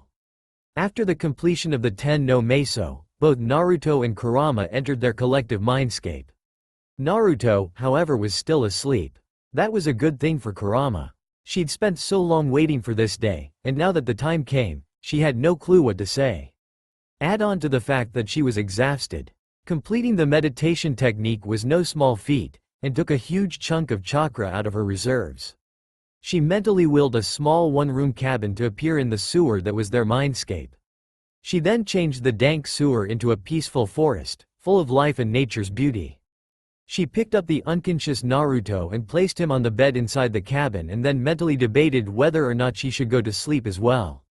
On one hand, she was absolutely exhausted. She'd been waiting so long to be able to wrap Naruto in her arms and show him the honest care and affection he deserved. As much as she would never admit it, she was so jealous of Izumi being able to hold him like that, and being able to make him feel safe and cared for. On the other however, she needed to figure out how she was going to break Izumi's hold over him. He already didn't trust her. In fact, he was probably scared of her. If she didn't figure out a way to convince him that Izumi was lying to him, she might never get to free him from her grasp. After much internal debate, a tired Kurama laid down on the bed next to Naruto and pulled the blanket over the two of them. She held him in her arms, she could feel his muscles begin to relax. She tried to relax as well as she fell asleep with Naruto in her arms. Sometime later, Naruto began to stir. He began remembering the events that took place in Tsuchi no Kuni. He remembered Izumi and being surrounded by that bubble. But she must have gotten him out. He could feel the familiar warmth of someone behind him holding him only like Izumi could. So he relaxed again and fell back asleep. Kurama had been awake for the past hour, and had stayed with Naruto thinking of how to show him what happened the night they left Konoha. I can't just show him an illusion of what happened. He won't believe me. But, if this is our collective mindscape, that means it has my memories in here too. I just need to convince him to go see it with me. At that point she had looked at Naruto's sleeping face, and her thoughts wandered from the issue at hand. Izumi, Naruto said in his sleep as he wrapped Kurama's arms around him tighter. At this Kurama was mad, but wasn't this what she wanted? Naruto felt like whoever was there with him, was there to protect and care for him. Isn't that what she was after? Still, it didn't feel right to her. Another few hours passed. Naruto's eyes began to open. He turned to look at who he presumed to be Izumi. Good morning, Izu. Naruto stopped mid-sentence when he saw an unfamiliar face. They locked eyes for a moment. The crimson-haired stranger spoke, "Good morning, Naru-chan. I hope you slept well." Naruto was so startled he jumped out of the bed. "Who are you?" he demanded. "Where is Izumi? Where am I?" "Izumi is away right now, she was manipulating you. As for where you are, you're in your mindscape, the place where you store your memories and every emotion you've ever felt." Kurama paused for a moment, and tapped into her demonic chakra. "I'm surprised you haven't recognized who I am already," Kurama said, and then let her demonic chakra die down. Naruto began to shiver a bit. Izumi told him repeatedly to avoid Kurama as much as possible and that if something came up, she would handle it. But she was clearly not here, so he had to deal with this himself. "What do you mean manipulating me? She was the first person to actually care about me. Izumi Oni-chan wouldn't do that. You were the one manipulating me. I had a feeling you wouldn't just take my word for it. This place houses all of your memories, and even some of mine. Come with me, and see the truth," she said as she stood up, and held out her hand. Presumably for Naruto to grab. Naruto just ignored it. "The truth? Yeah, right. All you want is to bring me more pain," he said angrily and charged her in an attempt to fight her. Kurama flared her chakra and stopped him in his tracks. "I did not want it to come to this, but you've forced my hand," Kurama said as she created a cage around Naruto. Kurama left the cabin and headed towards the memory of the night Naruto ran away from Konoha. The cage lifted up into the air and followed the woman. They walked through the halls of Naruto's memories, the boy being able to barely see each one as they passed by. His time with Akatsuki and his time in the village, but then Kurama stopped. She entered a door that was at the end of the hall. It was very dark inside the room, and when the cage moved him into the room, he felt very uneasy. It took a while, but eventually Kurama stopped again, and entered a small room that split off from the main hallway. As soon as he entered, visions of the events that occurred the night he ran away from Konoha began to appear. His younger, weaker self running from the mob of Konoha civilians. Being cornered in the alley. Being beaten to near death. But then, Naruto saw what really happened that night. Kurama trying to get him away from Konoha. Being caught by Izumi and Kisame. The Tsukuyomi. Uchiha. "What do you want with Naruto?" she screamed angrily. Izumi walked over to Naruto. "You already know what I want with him. He's more important than he could ever know," Izumi said while gently rubbing his cheek, much to the anger of Kurama. "Get your hands off of him, you bitch," she said while banging against her cage. Izumi just giggled lightly. "In here, I have the power. And I'm going to use that power to ensure that he's loyal to me," she finished with an evil smirk. If the cage that Kurama was trapped in was made of real metal, Her anger alone would have melted the bars, and her chakra would have vaporized it. At this, Naruto began to stir in his sleep. "Naruto, don't let her." Kurama was cut off by Izumi making her voice silent, and positioned her behind the torture table, so Naruto could not see her. Then the torture began, and the memory faded. Naruto couldn't take it anymore. "This can't be true. You're making this up. Izumi would never." The boy began to break down. Doubt filled his mind. He thought he'd found a place to belong, people to care for him. After so much pain and betrayal, he was finally met with love and acceptance. Only for it to be another cruel lie. Naruto bared his teeth in anger. "This world is hell. The only person I can trust is myself." Kurama could sense the conflict within the boy. She made the cage disappear, and he fell to the ground on his knees.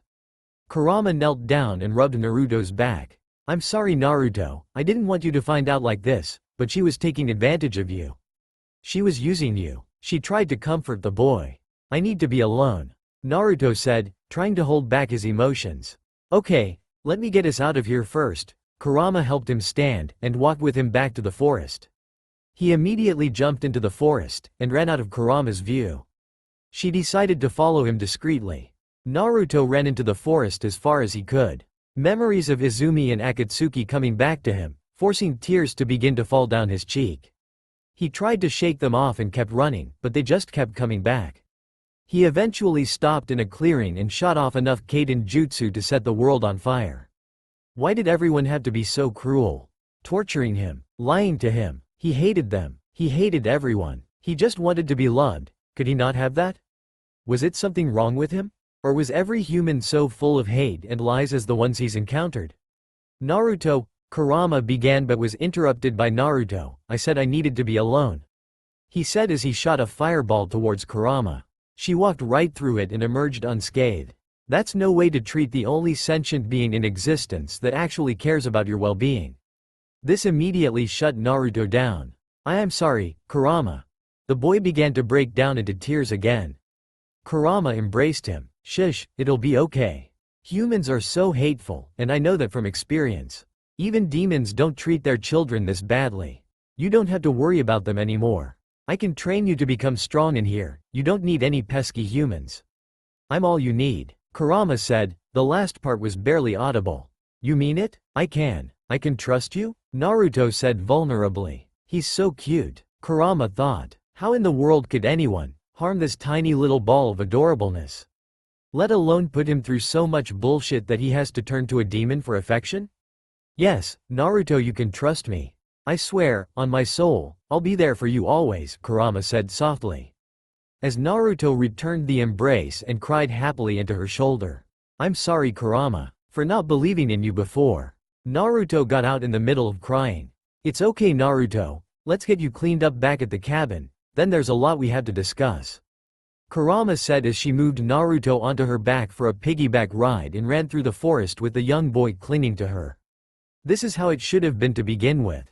Things are as they should be now, and it'll be my job to ensure they stay that way. No human will ever be strong enough to hurt him physically, and no human will be close enough to him to hurt him like so many before had." She would protect Naruto. 20 years later in Mindscape. 4 years in the real world. Naruto had spent the last 20 years inside the seal honing his abilities. Using Kage Bunshin, he was able to expand his knowledge of ninjutsu to levels Oriko would be jealous of. Kurama had explained to him that all of the physical training he did in here actually did have an effect on his body and the real world.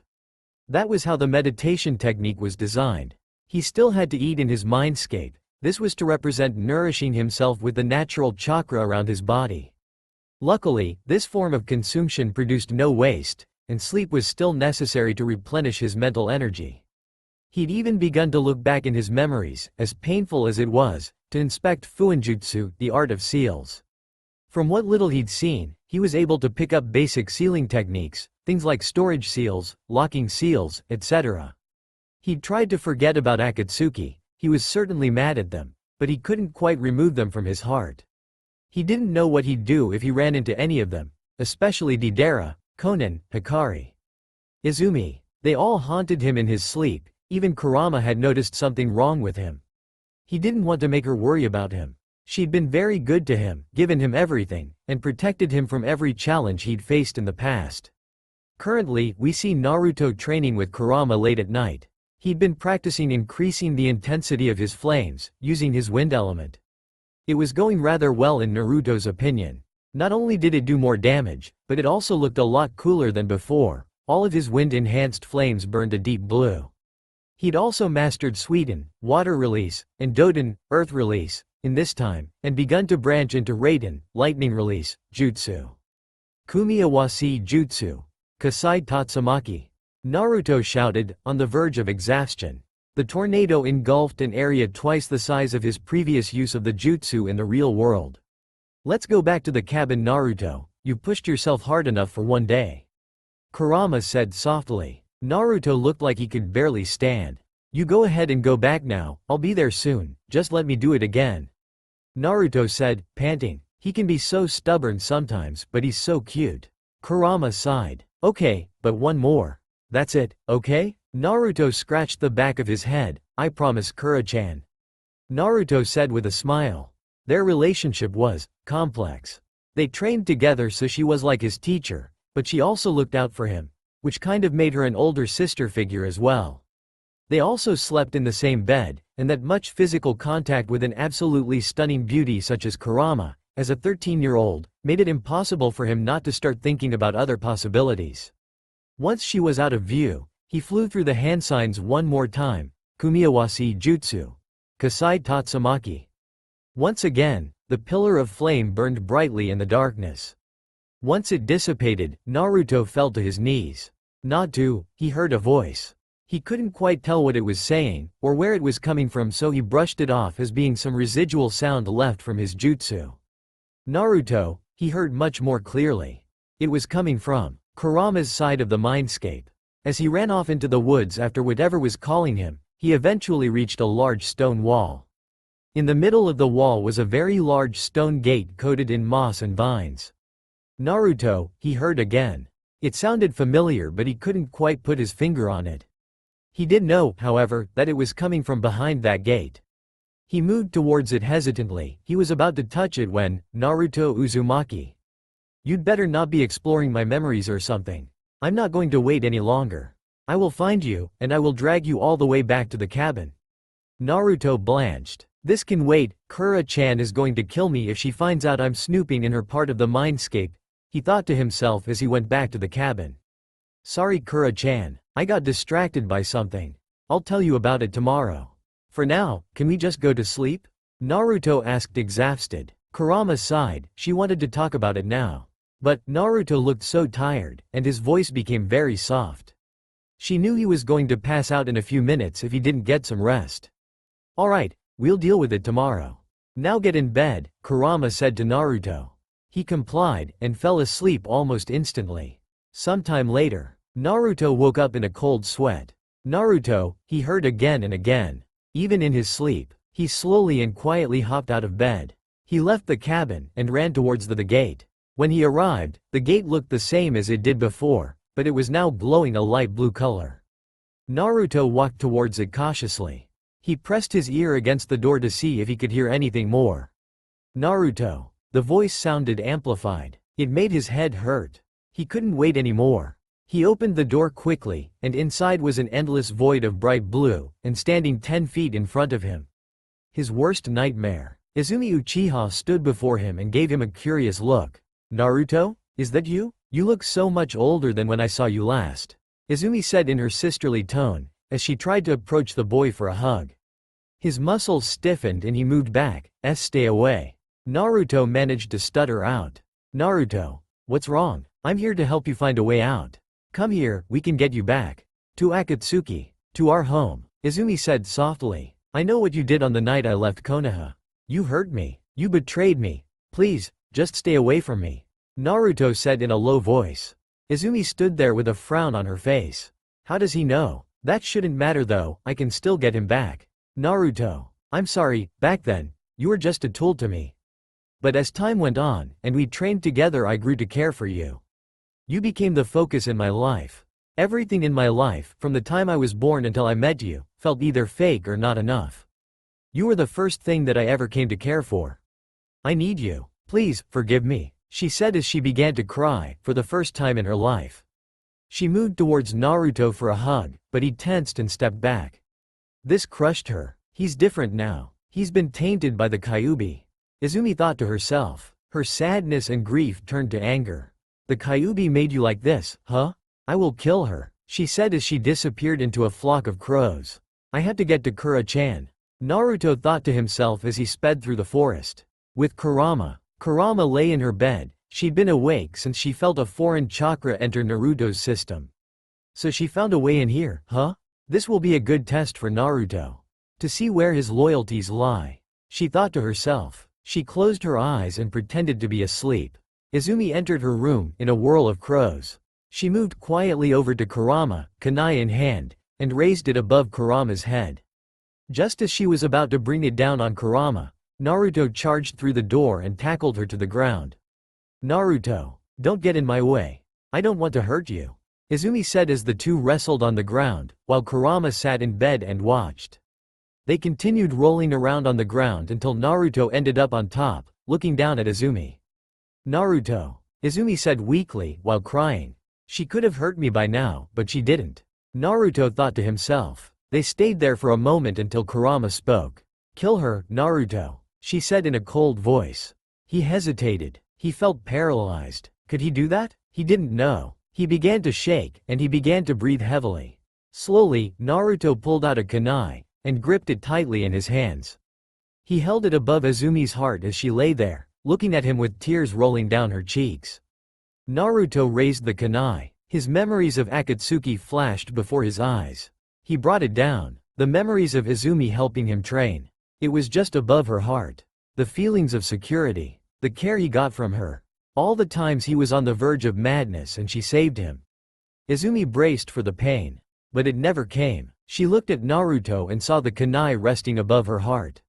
He had collapsed on her. He was sobbing uncontrollably. Izumi was all he could get out, before a bolt of red lightning blew him off of her. It came from Kurama. She was livid. After everything she's done to you, done to us, you still can't rid her from your life. If you are too weak to do it, then I will, she shouted angrily as she ripped Izumi's heart out with her now clawed hand, which of course made Izumi disperse into a blue mist of chakra. Kurama heard Naruto writhing in pain on the ground. You will learn to hate her, whether you want to. Or not, she yelled while casting a genjutsu on Naruto. The jutsu put Naruto in a situation where he was tortured, emotionally, physically and mentally.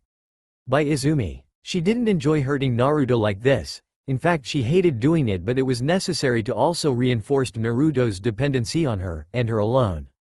Naruto felt like he was in the genjutsu for months. Saying Izumi torture him and break his heart, only to be comforted and healed by Kurama. In reality, he was in the genjutsu for a few hours in the meditation technique. Kurama watched him, and when he came back to her and woke up, he snuggled up to her. I love you, Kurama-chan. You're always there for me. I know I can count on you, not the Uchiha, he said, relaxed and sounding like he had forgotten the events of the previous night. At this Kurama just smiled. I know, Naruto-kun. I will always be here for you. Izumi ran from the cave, headed towards Oriko's and Sasori's chakra signatures. Her anger driving her even faster. If she had her way, Oriko would be leaving Akatsuki without a head. When she found them, so she tackled Oriko at full speed. At first Sasori was surprised, but he paid what was happening no mind. In fact, he might rather enjoy watching Oriko getting beaten to the ground. Izumi and Oriko wrestled for a bit. Oriko, what did you do to Naruto? Izumi asked with hate clear in her voice. Oriko managed to kick Izumi off of her, and got on her feet. I don't know what you're talking about, Izumi-chan. He got separated from us a while ago and it seems that the trail has gone cold.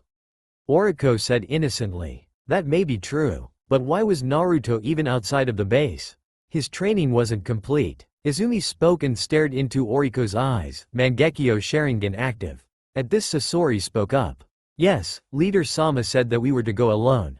Why was he here? Izumi appeared behind Oriko and grabbed her throat with one hand and lifted her into the air. Her anger telling her to just crush her windpipe right there. Oriko began to sweat a bit. She knew this wouldn't end well for her. It was time to leave, but she needed to go collect her lab data back in the Akatsuki hideout. I was told by Conan that we were to take him with us to test his progress. Oriko lied, she needed to get back into the base. This was the best way to get back, force them to return and communicate with Pain and Conan. Izumi scoffed and threw Oriko on the ground. Sasori picked up the, now gasping for air, woman. We should return to base to clear this up. Sasori said. As much as I want to gut her right now, I think we should let Leader Sama be the one to decide whether she's guilty of defying orders, then we can decide her future. Izumi hesitantly agreed. Let's go now, I want to see this through, now. She said as they traveled back to the Akatsuki base. 1 hour later, Sasori dragged Oriko into the base, and they began moving through the halls. Izumi was close behind them, and as soon as they were near enough, Oriko used the substitution jutsu with the chair in her room. She immediately put a locking seal on the door and began grabbing as many samples as possible, making sure to grab Naruto's first. Izumi and Sasori began trying to open the door, but to no avail. By the time Pain got around to investigate what was happening, she was already gone. Her chakra signature having vanished almost immediately after Pain opened the door. Damn snake, I should have killed her when I had the chance. Izumi fumed. Sasori, you and Conan will track Oriko, and want her head and Akatsuki reign as soon as possible. Understood? Pain commanded. Sasori just sighed and began trying to find a trail. He would find none. 3 years later. In the many years since Oriko had run from Akatsuki, she had spent most of that time examining the mutated form of the ZINRA-X3, Zinrax X she began to call it. Injecting it into unwilling subjects, only for all of them to die of an unknown cause. Upon examining the bodies of her test subjects, nothing was physically wrong with them, yet they still died a slow, painful death, unlike the ZINRA-X3. Also unlike the ZINRA-X3, it wasn't very contagious. She began playing with the disease for a while, but then, a breakthrough. She had discovered that the disease was, to put it simply, eating the chakra of its host. Oriko began to think of ways she could make this an even more powerful tool. The first time around, demonic chakra changed the disease into what it was now. Maybe if I have Jugo channel the cursed seal's chakra into it, it will mutate again. Oriko thought to herself. Eventually the curiosity got the better of her and she called Jugo in. Just like with Naruto, she coated a piece of chakra paper with the mutated ZINRA-X3. When Jugo funneled his chakra into it, something unexpected happened. The paper turned into a purple mist, and Jugo made the mistake of inhaling it. Almost instantaneously Jugo grabbed his head in pain, the cursed seal flaring out across his body. His nose became bloody and skin began to turn a light purple. Oriko, seeing this, immediately tried to have the cursed seal knock him out, but it wasn't responding. Jugo screamed out in pain, his eyes turned a blood red and then he fell over. He's dead, Oriko thought to herself. But then, breath returned to his body, he let out a primal roar, and smashed Oriko into a wall. Thinking that she was dead, Jugo pulverized the wall that was keeping him from freedom, and ran out into the elemental nations. This is really bad, Oriko thought to herself. 4 years later. In the past 4 years, many small villages had been terrorized by the Zinra. A group of what looked to be demons, that raised small towns. But that wasn't the scary thing. The scary thing was, they didn't kill the men. They turned them into demons that couldn't even recognize their own loved ones. Rumor had it that they were attracted to the large masses of chakra, often cleaning up after skirmishes, defeating the weakened victor and turning them into demons too. And today would be the day that they shook the elemental nations to their core. Oriko had completely ignored these Zinra, finding them to be brutish and boring, showing almost no signs of intelligence. Aside from their potential relationship to the missing Jugo, she was too focused on invading Konoha to care about them. She wanted to kill her old sensei before she looked at anything else. Which brings us to Konoha. Oriko had managed to convince Sanagakure and Iwagakure into invading Konoha alongside her and her Otogakure. The alliance consisted of 80,000 shinobi and 3 Jinchuriki. The kage of each village chose to only send half of their shinobi with Oriko, and did not go themselves so they could protect their villages from invasion from other villages. Konoha had about 35,000 shinobi, and ever since Naruto left, had no Jinchuriki. Konoha was outmanned and outgunned. In recent years the level of strength in Konoha shinobi had almost doubled, if not tripled. But 3 Jinchuriki with the alliance was kind of overkill. The Oto Suna Iwa alliance stood, surrounding Konohagakure. The Yonbi Jinchuriki would lead the charge with the first wave, the Ichibi Jinchuriki was backup for the Yonbi, and the Gobi Jinchuriki was going to enter Konoha with an elite strike team and transform inside the village's wall. The alliance charged Konoha, and the Konoha ninja braced for a difficult fight. The battle raged for days. The Hokage kept the Yonbi busy, but when the Gobi made its appearance, that's when things started going downhill for Konoha. Hiruzen grit his teeth. I will not let Oriko destroy all that I have fought to protect. He thought as he smacked the charging Yonbi away with his adamantine staff for the 100th time that day. He was not going to be able to keep this up for much longer, but he was sure as hell going to buy as much time for his village to deal with the Gobi, not to mission the remainder of the invading forces. That's when the unexpected began to happen. Hiruzen couldn't make out who they were, but a large pack of what looked to be beasts began to ravage the Oto Suna Iwa forces from behind. He was in shock. This was his chance to rally his forces. Seeing the same as the Hokage, Shikaku and Inoichi sent a message to his forces. They regrouped and began to push against the alliance's forces, while the Anbu kept the Gobi relatively at bay. The forces of the enemy alliance began to dwindle, and Oriko could be seen fighting Kakashi and Guy, while sending summons to help fight the beasts alongside the Ichibi Jinchuriki. Only a few hours later had the Ichibi Jinchuriki and the main force of the alliance collapsed. The exhausted Yonbi Jinchuriki transformed back into his human form, and retreated back to Iwagakure. The Gobi was not so lucky. He was surrounded by enemy ninja and quickly fell to the organized Konoha shinobi. Oriko was beginning to pull out, as with what little remained of the invading force. Only 1,000 Oto shinobi. Hiruzen let go a sigh of relief. It was over, he thought. He thought wrong. After the beasts finished with the Oto Suna Iwa alliance, they immediately set their sights on Konoha, and their numbers seemed to have multiplied. The exhausted Konoha now had a new threat to deal with. With less than a half of their starting forces, Konoha began to fight these beasts, but they looked more like demons up close. Humanoid, they had horns and claws the size of a man's head. They were the Zinra. Konoha had tried to fight back, but they were exhausted and getting slaughtered by the Zinra. Hiruzen watched in horror as these beasts began ripping through his shinobi. He wouldn't stand for it. He leapt into the fight. Konoha shinobi, regroup and protect the evacuated villagers, head to the bunker. I will buy you time. The Konoha shinobi didn't want to leave him, but they knew Hiruzen wouldn't have it any other way.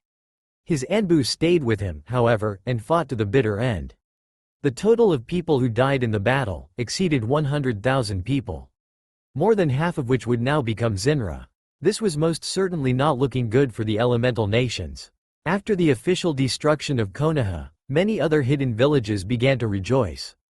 But it was short-lived. The Zinra had begun to push the major hidden villages back. The weakened Suna and Iwa were trapped in their villages, the remnants of their invasion force followed by large packs of Zinra. Iwa had large stores of food and supplies, so they were fine for now. Suna, however, had to fight to secure any supplies they could get. 9 out of 10 supply caravans were being destroyed by the Zinra, due to the lack of shinobi able to protect them. The people of Sanagakure were starving, and were on the verge of plunging into anarchy. Kirigakure, Kumogakure and Takigakure were both fine for the most part, the fact that their villages were so secluded, helping a lot. However, they had become restricted in their movements, and everything had to be executed perfectly in order to avoid major contact with the Zinra. Kiri's civil war was drawing some Zinra attention, however, and the leader of the rebellion saw this and decided not to endanger the entirety of Mizu no Kuni by leading them right to Kiri. The other villages, however, were not so lucky. Any that had not already been destroyed by the Zinra were in the midst of destroying themselves.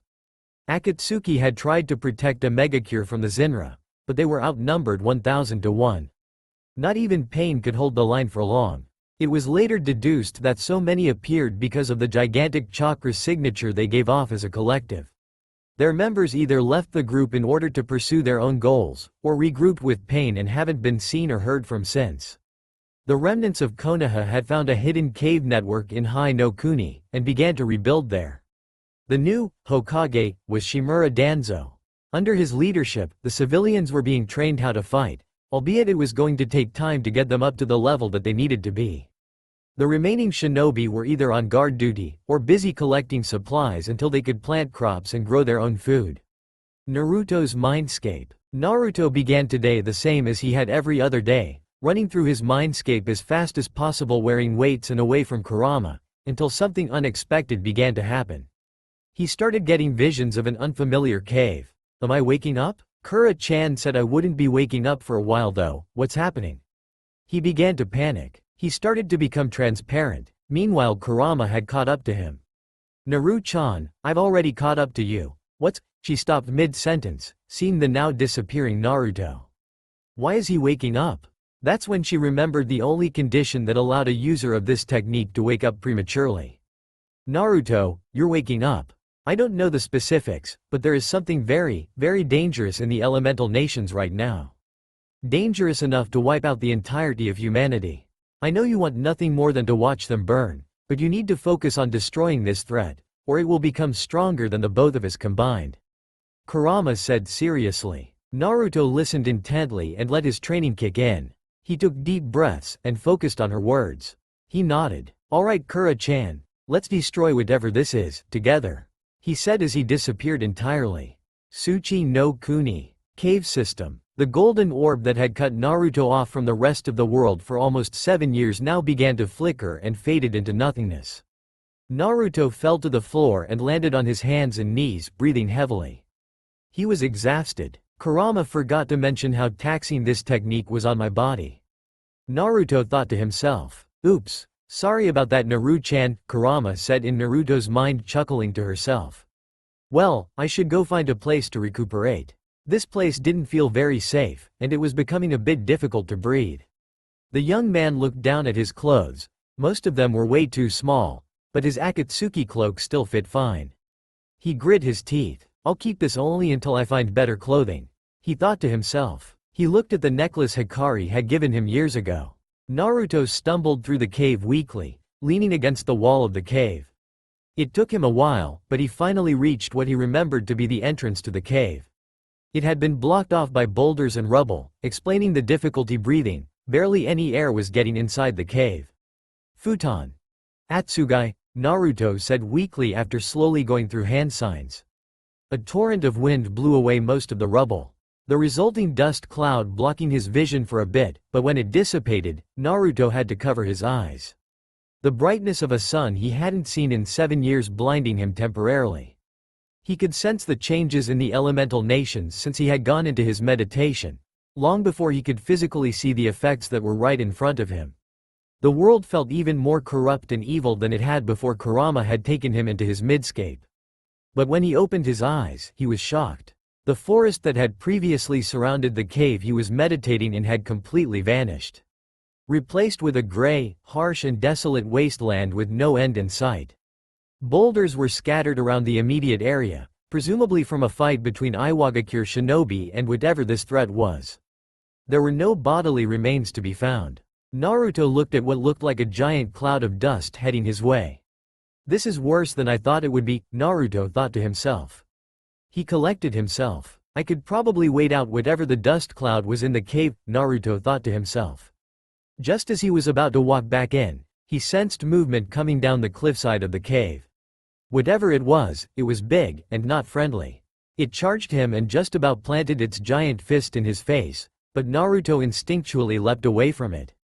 He flashed through hand signs, Kaden. Gukakyu no Jutsu, fire style, fireball technique. The beast just shrugged it off. It let out an angry roar and charged Naruto again, but this time Naruto wasn't able to move in time due to his exhaustion. He took a fist to the gut and felt the air leave his body. He flew a good 20 feet before skidding along the ground for another 15 and stopping. He held his gut in pain, and had almost no time to roll out of the way of the immediate follow-up by whatever his opponent was. Naruto went through hand signs as quickly as his exhausted body would allow. Doden. Warim Otoshiyama. Earth style. Chasm trap. Naruto slammed his hand into the dust-covered ground. The earth beneath the beast quickly slid down about 50 feet. It seemed unfazed by this and immediately began climbing up the walls of the pit as quickly as it could. Naruto went through even more hand signs.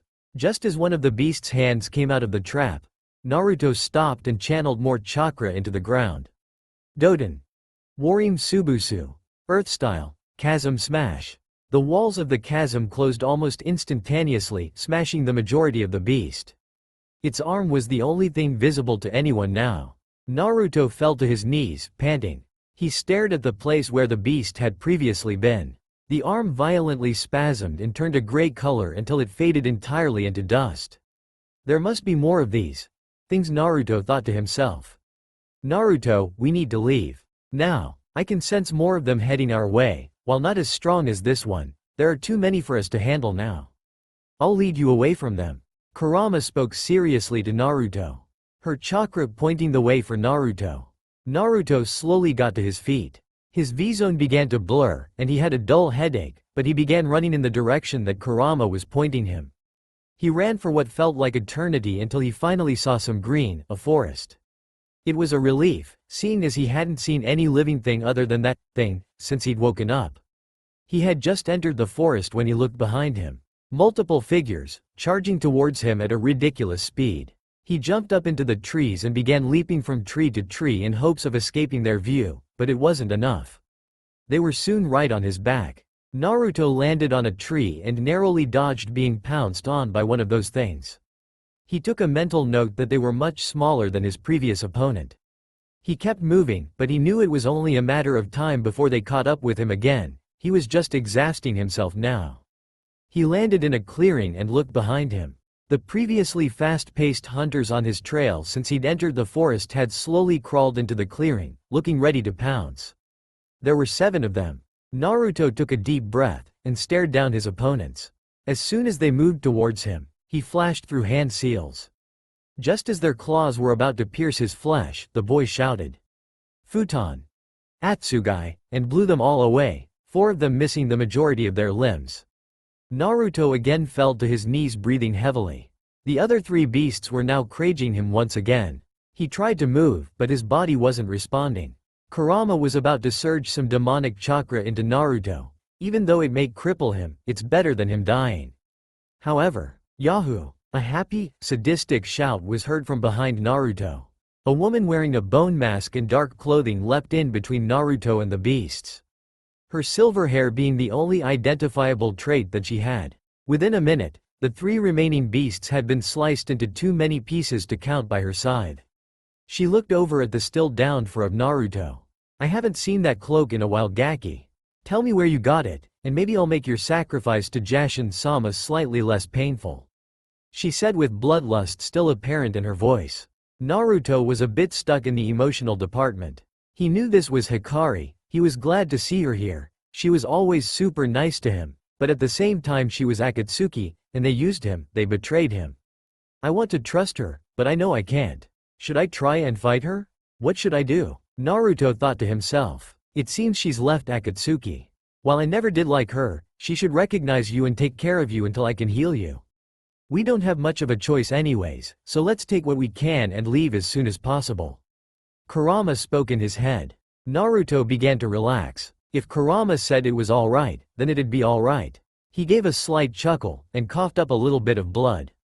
"It has been a while, hasn't it, Hikari?" Naruto spoke barely above a whisper, before he gave in to his exhaustion. Hikari was shocked. "Is this Naruto?" she thought to herself. He certainly looked like him, and it would explain the Akatsuki cloak. But Izumi said he was dead. This can't be him, she thought to herself in anger. She raised her scythe above the sleeping boy's head and brought it down, but stopped herself. The blade mere centimeters from the boy's skin. The necklace she had made the boy so long ago was clearly visible hanging around his neck. "It's him. He's alive," Hikari thought to herself happily. Ever since she first laid eyes on the boy, he had always made her feel funny. His smile, and his eyes. They made her feel funny inside, and she'd never really had the courage to get very close to the boy. That and Izumi always kept him to herself. "I'm going to love making that bitch scream," Hikari thought to herself. "But for now, I get Naruto all to myself." Hikari thought to herself, giddy at the thought of getting to actually be around Naruto for an extended period of time. Today is such a great day. Hikari thought as she smiled to herself and picked up Naruto. Meanwhile, Kurama was growling in Naruto's mindscape. Inner peace. She isn't anywhere near as bad as the Uchiha. Yes, better her than the Uchiha. But still, she needs to back off of Naruto. He already cares too much about her, I'll need to cut this bond too. Naruto opened his eyes slowly. It felt like his body was on fire. He groaned as he tried to stand up from the bed he was in, only to fall back to the ground once again. He took in his surroundings. He was in what looked like a small hut. "Ah, Naruto-kun, you're awake," Hikari said happily while quickly wrapping him up in a hug. She then placed him back in the bed. "Don't move for now, you seem very tired. You rest for now and let me take care of you," Hikari said. "Thanks, Hikari-chan," Naruto said as his stomach began to growl violently. As if on K, Hikari gently sat him up, and grabbed a bowl from one of the bedside table. "Here, I prepared some soup for you. Enjoy," Hikari said as she handed it to him. Naruto quickly grabbed it, but upon closer inspection it seemed suspicious. It smelled great, but looked like it was a bowl of jello. Naruto took his spoon and took a small amount of it and put it in his mouth. He was pleasantly surprised. "This is amazing," Naruto thought to himself as he began to eat as much of it as he could, as quickly as he could. Hikari just chuckled to herself. "Score. I knew he'd like it," Hikari thought to herself. Even though cooking was most certainly not her strong suit, she had managed to pick up some basic cooking skills from Konan before she left Akatsuki. "What do you think?" Hikari asked knowingly. Naruto blushed in embarrassment. "It's absolutely fantastic, Hikari, thanks." Naruto spoke happily. Eventually his eating slowed, and he began to process the things he had encountered the day before. "So, Hikari, what's going on out there?" Naruto asked. "What do you mean? The Zenra?" Hikari asked. Naruto nodded. "Have you been living under a rock?" Hikari asked jokingly. Naruto just chuckled a bit and said, "Actually, yes. I'll fill you in later though, I need to know why the world's gone to shit." Hikari thought for a second, then filled him in on the current state of the world. Naruto thought for a moment. This was bad. For a threat large enough to destroy Konoha to be as shrouded in mystery as the Zenra were, was shocking. All that Hikari knew was that they were unpredictable and weird. They didn't have movement patterns or anything. The only thing that seemed to have been consistent was their attraction to chakra, and the fact that men can become Zenra.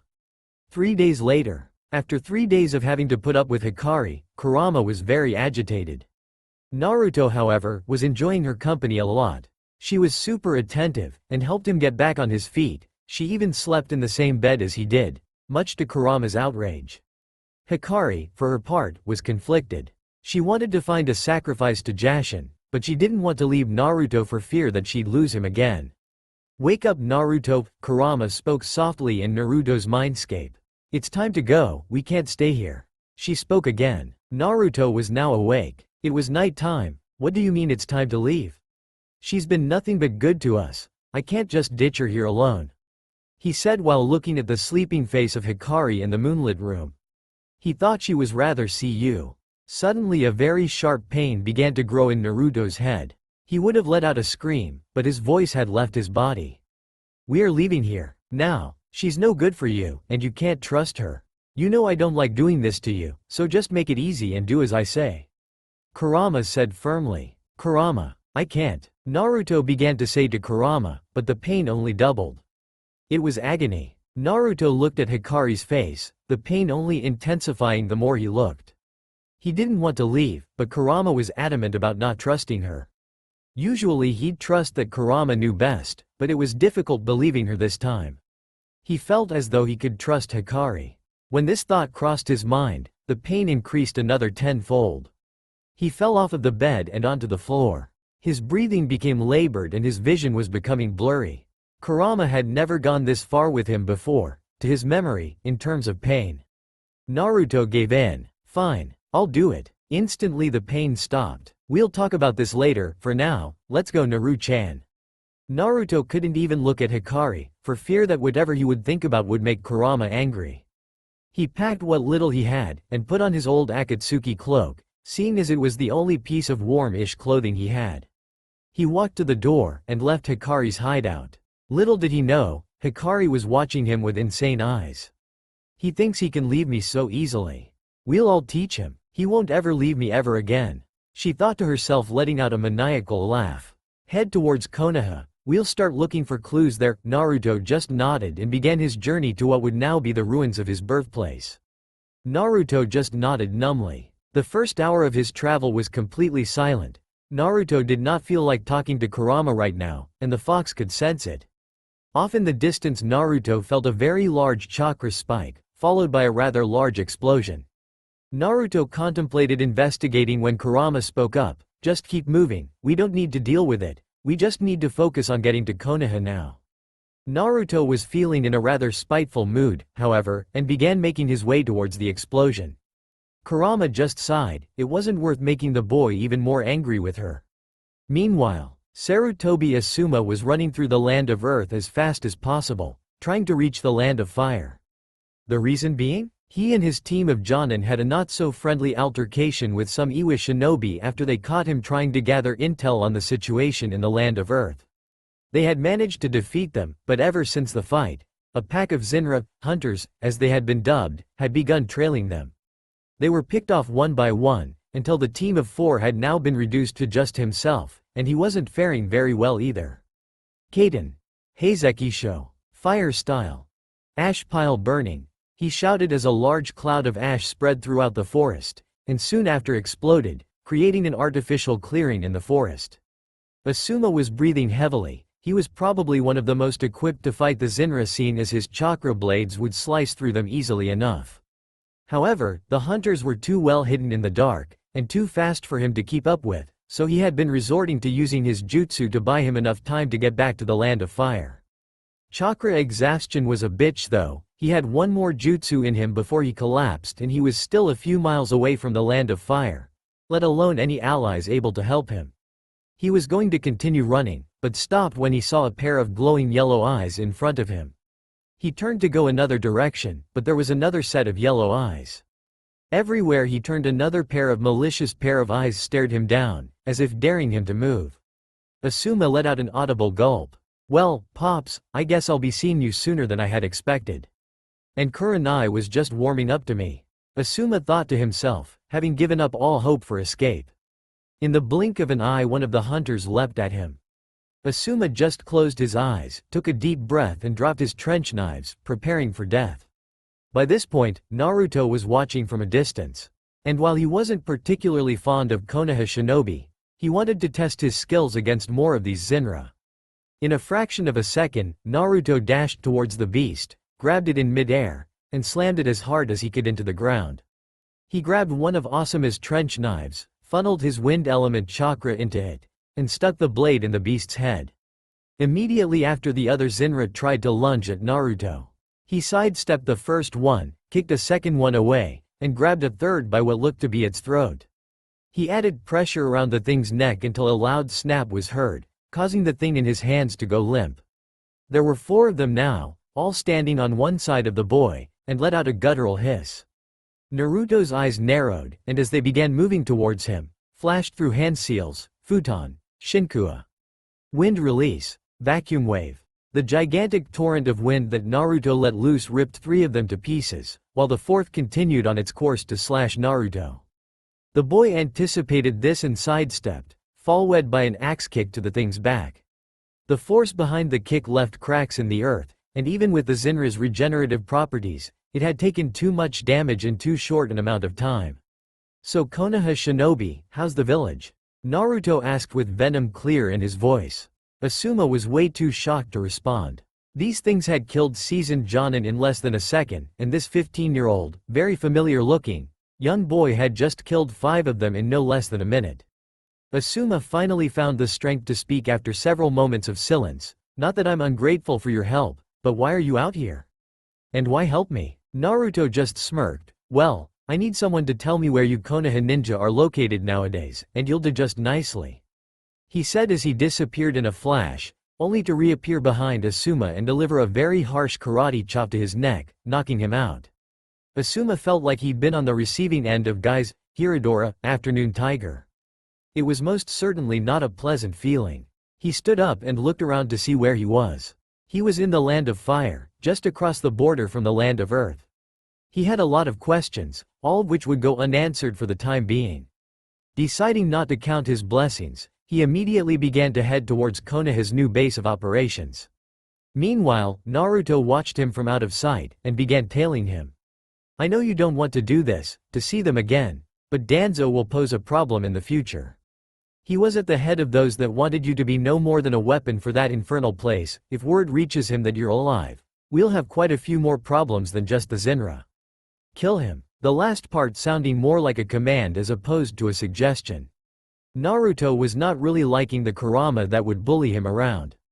He didn't even sleep at all last night, just to escape having to deal with her. Naruto just sighed and went along with it. Meanwhile, in Naruto's mindscape, Kurama began thinking to herself, why is he being so difficult? He's always done what I've asked him to do. What's changed? She was lost in thought for a while. Was it because I made him leave Hikari? She shouldn't be trusted anyways, and he should know that. Those Akatsuki bastards used him, just like Konoha wanted to. She paused for a moment. I'll have to talk to him later about it. She inwardly sighed. Naruto had trailed Asuma to an old and abandoned Senju stronghold several miles south of Konoha. He looked the place over. Something was wrong. There were no guards to be found and the main gate looked like it had been completely smashed in. Seeing this, Asuma ran in to see what was happening. Naruto had looked around for clues of what may be inside. He didn't find much, but there were scratch marks and a dead Anbu wearing a fox mask. He inspected the body, only to find no visible cause of death. Naruto just took a deep breath. It wouldn't be a bad idea to take his uniform. Running into that base looking like an Akatsuki wouldn't find you any allies. Kurama said to the boy. Naruto just nodded and put on his uniform. He unsheathed the Anbu's tanto curiously. He was absolutely intrigued by it. Maybe someone can teach me how to use this. He thought to himself before sheathing it and putting it on his back. He looked down at the Anbu on the ground once more. He was unique to say the least. She had red hair, and she didn't really look much older than him, yet she was an Anbu. Strange, was all that came to mind for Naruto. Kurama, however, was sweating, or whatever the Biju equivalent of sweating would be. That was clearly an Uzumaki, and despite what Naruto thought, she was very much alive. She was debating whether or not she should tell Naruto. He might look on me better if I tell him, one part of her said. Meanwhile, the other part of her screamed, he doesn't need anyone but me, and I'm not going to let anyone get in the way of that. It was obvious which side had won when Naruto simply shrugged and walked towards the Senju stronghold. He walked inside to see wreckage. The foyer had been ripped to pieces. Claw marks filled the room and the stench of blood was easily discernible in the air. He made his way through the facility without incident. He did find the occasional freshly killed Zenra, and he saw many bloodstains on the floor and the walls, but no bodies. The dead Zenra that he'd found had been chopped cleanly in half, so Naruto assumed it was the Konoha shinobi he'd followed back here. These Zenra also looked much weaker than the ones he'd encountered in the forest. Eventually Naruto stumbled into another large room. At the far end of the room he could see that there was a large door that had been barricaded, and for good reason. On the other side of the door he could see what must have been 100 Zenra all hissing and banging on the barricade, and judging based on the condition of the door, it was working. He also saw the Konoha shinobi from earlier trying to think of a plan. A dull thud could be heard from one of the walls of the room. A loud crash was heard as the wall near Asuma was broken through, sending rubble flying throughout the room. A Zenra that must have been 10 times Naruto's size locked eyes with the now prone Asuma. The Konoha shinobi was barely able to dodge as its giant arm smashed the place that he had previously occupied. Seeing this, Naruto didn't hesitate. He ran full speed up to the monster, which had just pulled its arm back up, and jumped into the air to deliver a kick straight to its chest. It slid across the floor of the room, only now attracting the attention of a few of the smaller Zenra, and let out another great roar. Listen, you handle the small ones, I'll take the big one, got it? Naruto spoke monotonously to Asuma who just nodded dumbly. The large Zenra began charging straight towards Naruto, while the boy prepared his next move. Just before the beast was about to run him over, he jumped onto one of the many pillars in the room, and leapt from there onto the thing's shoulders. The beast reacted by trying to swat him off of it, but Naruto jumped onto its head, while pulling out his tanto, and shoving it into the beast's eye. It let out a roar of pain, and tried to shake Naruto off. Naruto eventually lost his footing and fell off of its head, but kept his hand firmly attached to the tanto in the beast's eye. It opened its mouth to bite him, but Naruto swung himself back on top of the thing. He funneled a little bit of fire chakra into the blade, and it not only increased the pain felt by the beast, but melted the metal of the tanto, resulting in molten metal being lodged in this thing's head. It let out another roar of pain, before Naruto funneled chakra into his fist, and brought it down on its head, over and over again, until a visible dent could be seen in its skull. Naruto jumped to the ground gracefully before it let out a low moan, and fell to the ground with a loud thud.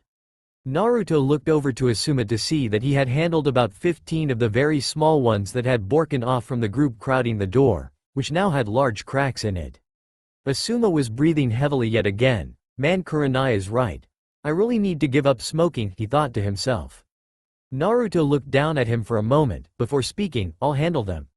Naruto said to the man. He held out the horse hand seal. Kaden. Gokamekyaku. Fire style. Great fire annihilation, he said, as the room was filled with flames. Once the fire died out, everything in the room had been left in ashes. The door was scorched, but none of the fire had gone to rough the door. Asuma was absolutely blown away by not only the display of power, but by the control that was displayed. Naruto looked at the results of the jutsu that Kurama had taught him. He inwardly sighed, maybe I've been too hard on Kura-chan lately. She only tries to protect me. I'll apologize to her once this is all sorted, he thought to himself. Kurama already knew what was going through his mind, and was happy that he'd come to his senses. Naruto and Asuma slowly approached the door. On the other side some coughing was heard, before the door fell down on its own, revealing a very exhausted and drained Kakashi. Thanks for the assist, most of the genin and chunin are in here and we'll need some time to rest, but other than that we should be fine. The scarecrow said weakly, as though he hadn't eaten or slept in days, which was true. Kakashi, is Kurenai okay? Asuma spoke as quickly as possible and in a worried tone. She should be down there with Hinata, Kiba and Shino, Kakashi said before a pink-haired teen walked up to him and looked at Asuma and Naruto. I'll take some of the other chunin with me to go get whatever is left from the supply room. Asuma-sensei, you should come with us, she spoke. Asuma nodded, and left with the girl and a few other chunin, of which Naruto didn't care about. The boy looked at Kakashi, where is Danzo? At this Kakashi's laid-back face quickly turned into a scowl.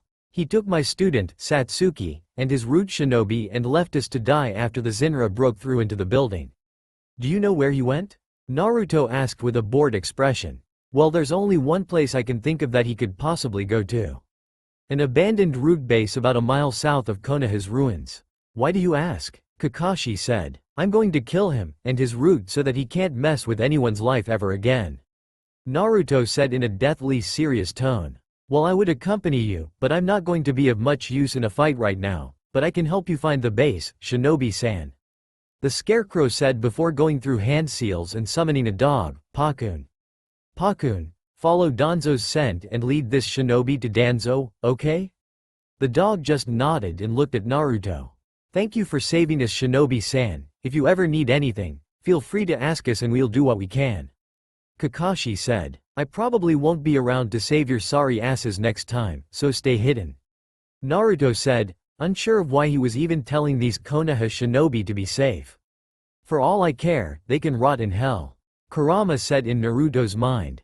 Naruto could only agree, but he decided that being nice was in his best interest right now. Naruto turned to walk away, but was stopped when Kakashi cleared his throat.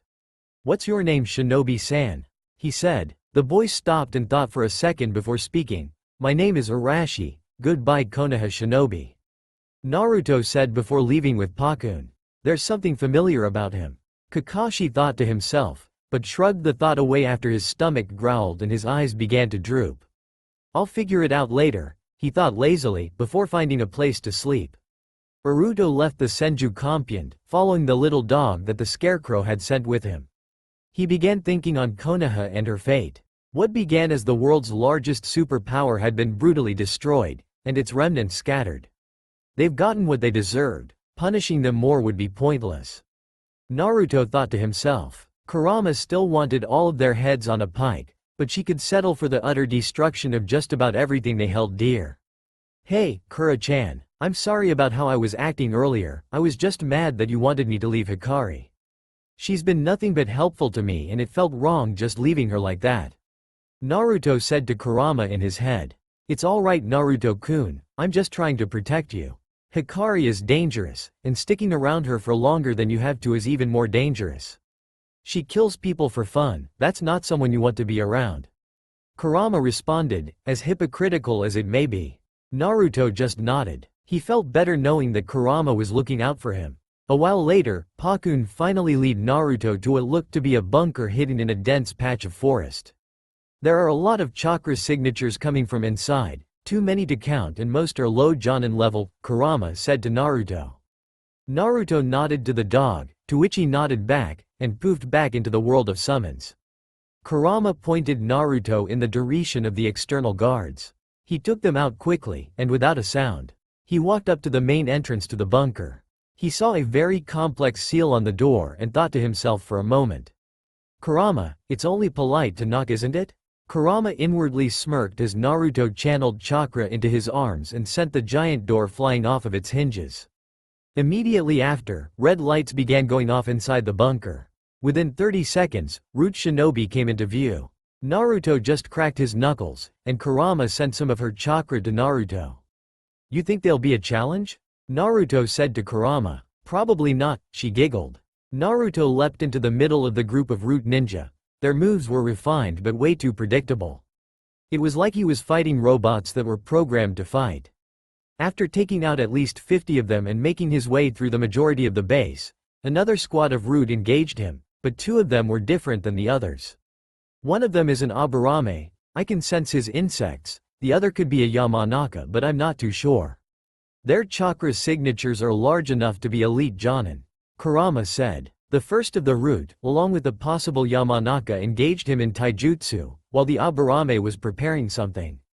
He punched one of the Root in the face, cracking his mask to reveal a broken and bloody face before the tool fell to the ground.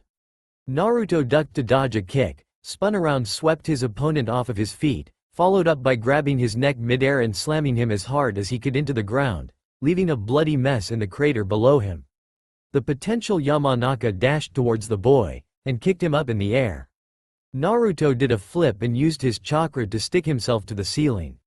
Upon seeing an incoming wave of projectile weapons went through hand seals. Futon. Daitopa, the weapons were blown back at their owners, and the force of the jutsu shook the entire base. Shintenshin no jutsu, Naruto heard. He tried to dodge, but his feet were stuck. Insects had been placed there by the Aburame around the same time the fight started. After this realization he was hit with the jutsu. Meanwhile in Naruto's mindscape, Yamanaka Fu was moving through the boy's mindscape. His was different than most people had very open and weak mindscapes, but his was ridiculously defended. One wrong turn later, he wound up in Kurama's living space.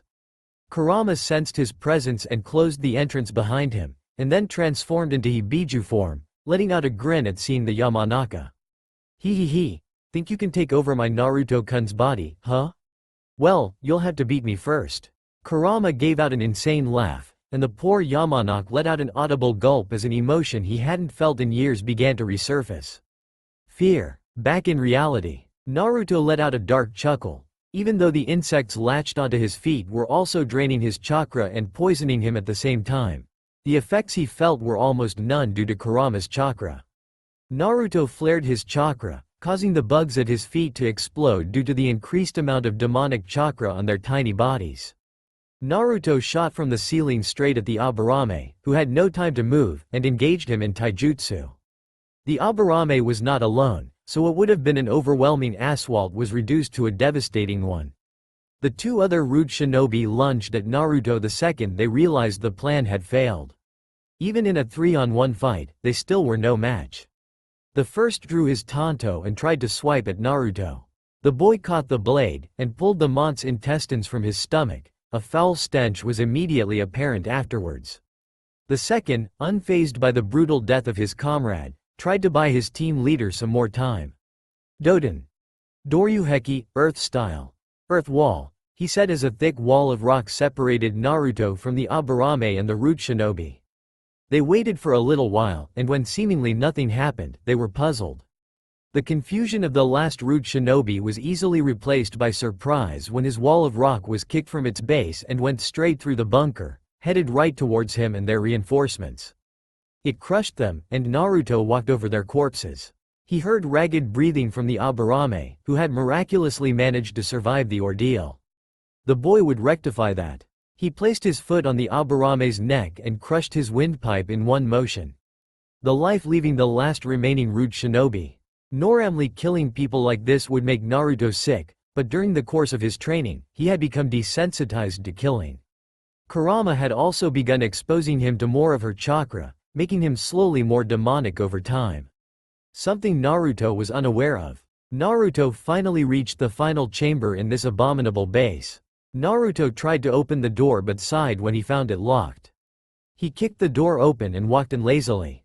In the back of the room he could see Danzo sitting at his desk, a blank expression on his face and a very angry-looking girl strapped to the chair across from him. Your shinobi really need to step up their game, they were way too predictable, Naruto said with a smirk. Danzo frowned. This opponent was very strong. All of his shinobi were dead. Things were not looking up for the old Warhawk. Unfortunately for you, boy, I will succeed where my pawns have failed. Succeed my ass, Naruto said with a smirk on his face as he appeared behind Danzo and drove his fist into the old man's skull. Look out behind you, the young woman said. Naruto was intelligent enough not to question and dodge. Danzo had appeared behind him and had prepared to slit the boy's throat had he not been warned beforehand. After the invasion of Konoha, Danzo had stepped up his game tremendously, mostly due to the fact that he only had 5, now 4, intact Sharingan remaining due to Zinra attacks, but they would still suffice for this battle. Naruto went through hand seals, Doden. Warim Otoshiyama, he said as a hole appeared in the ground below Danzo. It was very narrow and about 100 feet deep. There was no way Danzo could get out in time after he heard, Doden. Warim Subusu, which caused the walls of the already narrow chasm to close and turn Danzo into paste. Naruto, sensing an attack coming from his side, stepped back just in time to dodge what would have been a lethal attack from Danzo, and grabbed him by his robes, only to fling him full force into the nearest wall. Danzo reappeared at the door to his chamber and went through hand seals, futon, daitopa. Naruto responded in kind, Doden. Doryuheki, as a wall of rock took the force of the explosive winds that Danzo had let loose. Naruto lowered the wall and ran at Danzo, who began charging at him as well. Danzo threw a few kunai before the two would reach, forcing Naruto to dodge, but not in the way he was expecting. The boy jumped over his kunai and began a forward spin. By the time the two would reach, Naruto had brought his leg down in a massively powerful kick that filled the room with rock and dust. Danzo again reappeared and kicked the boy into the wall of his chamber. He immediately went through hand seals, futon, Shinkyugaku. Multiple bullets of wind were sent towards Naruto. Danzo, who had now rid himself of the bandages that covered most of his body, could tell that the jutsu had connected. That's when he felt it. The chakra of the Kyuubi. If Danzo were a lesser man he would have caved under the ki. By now the girl in the chair had gotten out of her restraints and activated her own Sharingan. Distracted by the ki and a new opponent, Danzo was caught completely off guard when Naruto, covered in Kurama's chakra and missing his mask, pounced on him and wrapped his hands around his neck. The heat of his now clawed hands burned him instantly, and soon he began to disintegrate until nothing was left but ash. So was the end of Danzo. Cloak of demonic chakra slowly faded and Satsuki Uchiha looked at the boy that had just saved her life, and he looked back at her. Right into her Sharingan eyes. She looked so familiar. That's when thoughts of Izumi began to resurface in his mind. Izumi? He thought to himself. Immediately, Naruto held his head in pain. He needed to leave. Just as the Uchiha was about to speak, Naruto shunshined to the one of the very few places that he was familiar with in the vicinity. The place where he spent the majority of his young childhood. Training Ground 44, better known as the Forest of Death, had been cut in half due to being on the outskirts of a wasteland made by the Zinra that was once Konoha. Naruto walked through the forest. Most of it was exactly the way he had remembered it from when he was just a kid, and headed towards the former residence of the only person he would ever even consider a friend from Konoha. Anko Mitarashi. That's all for now. If you enjoy, then please like, share and do comments.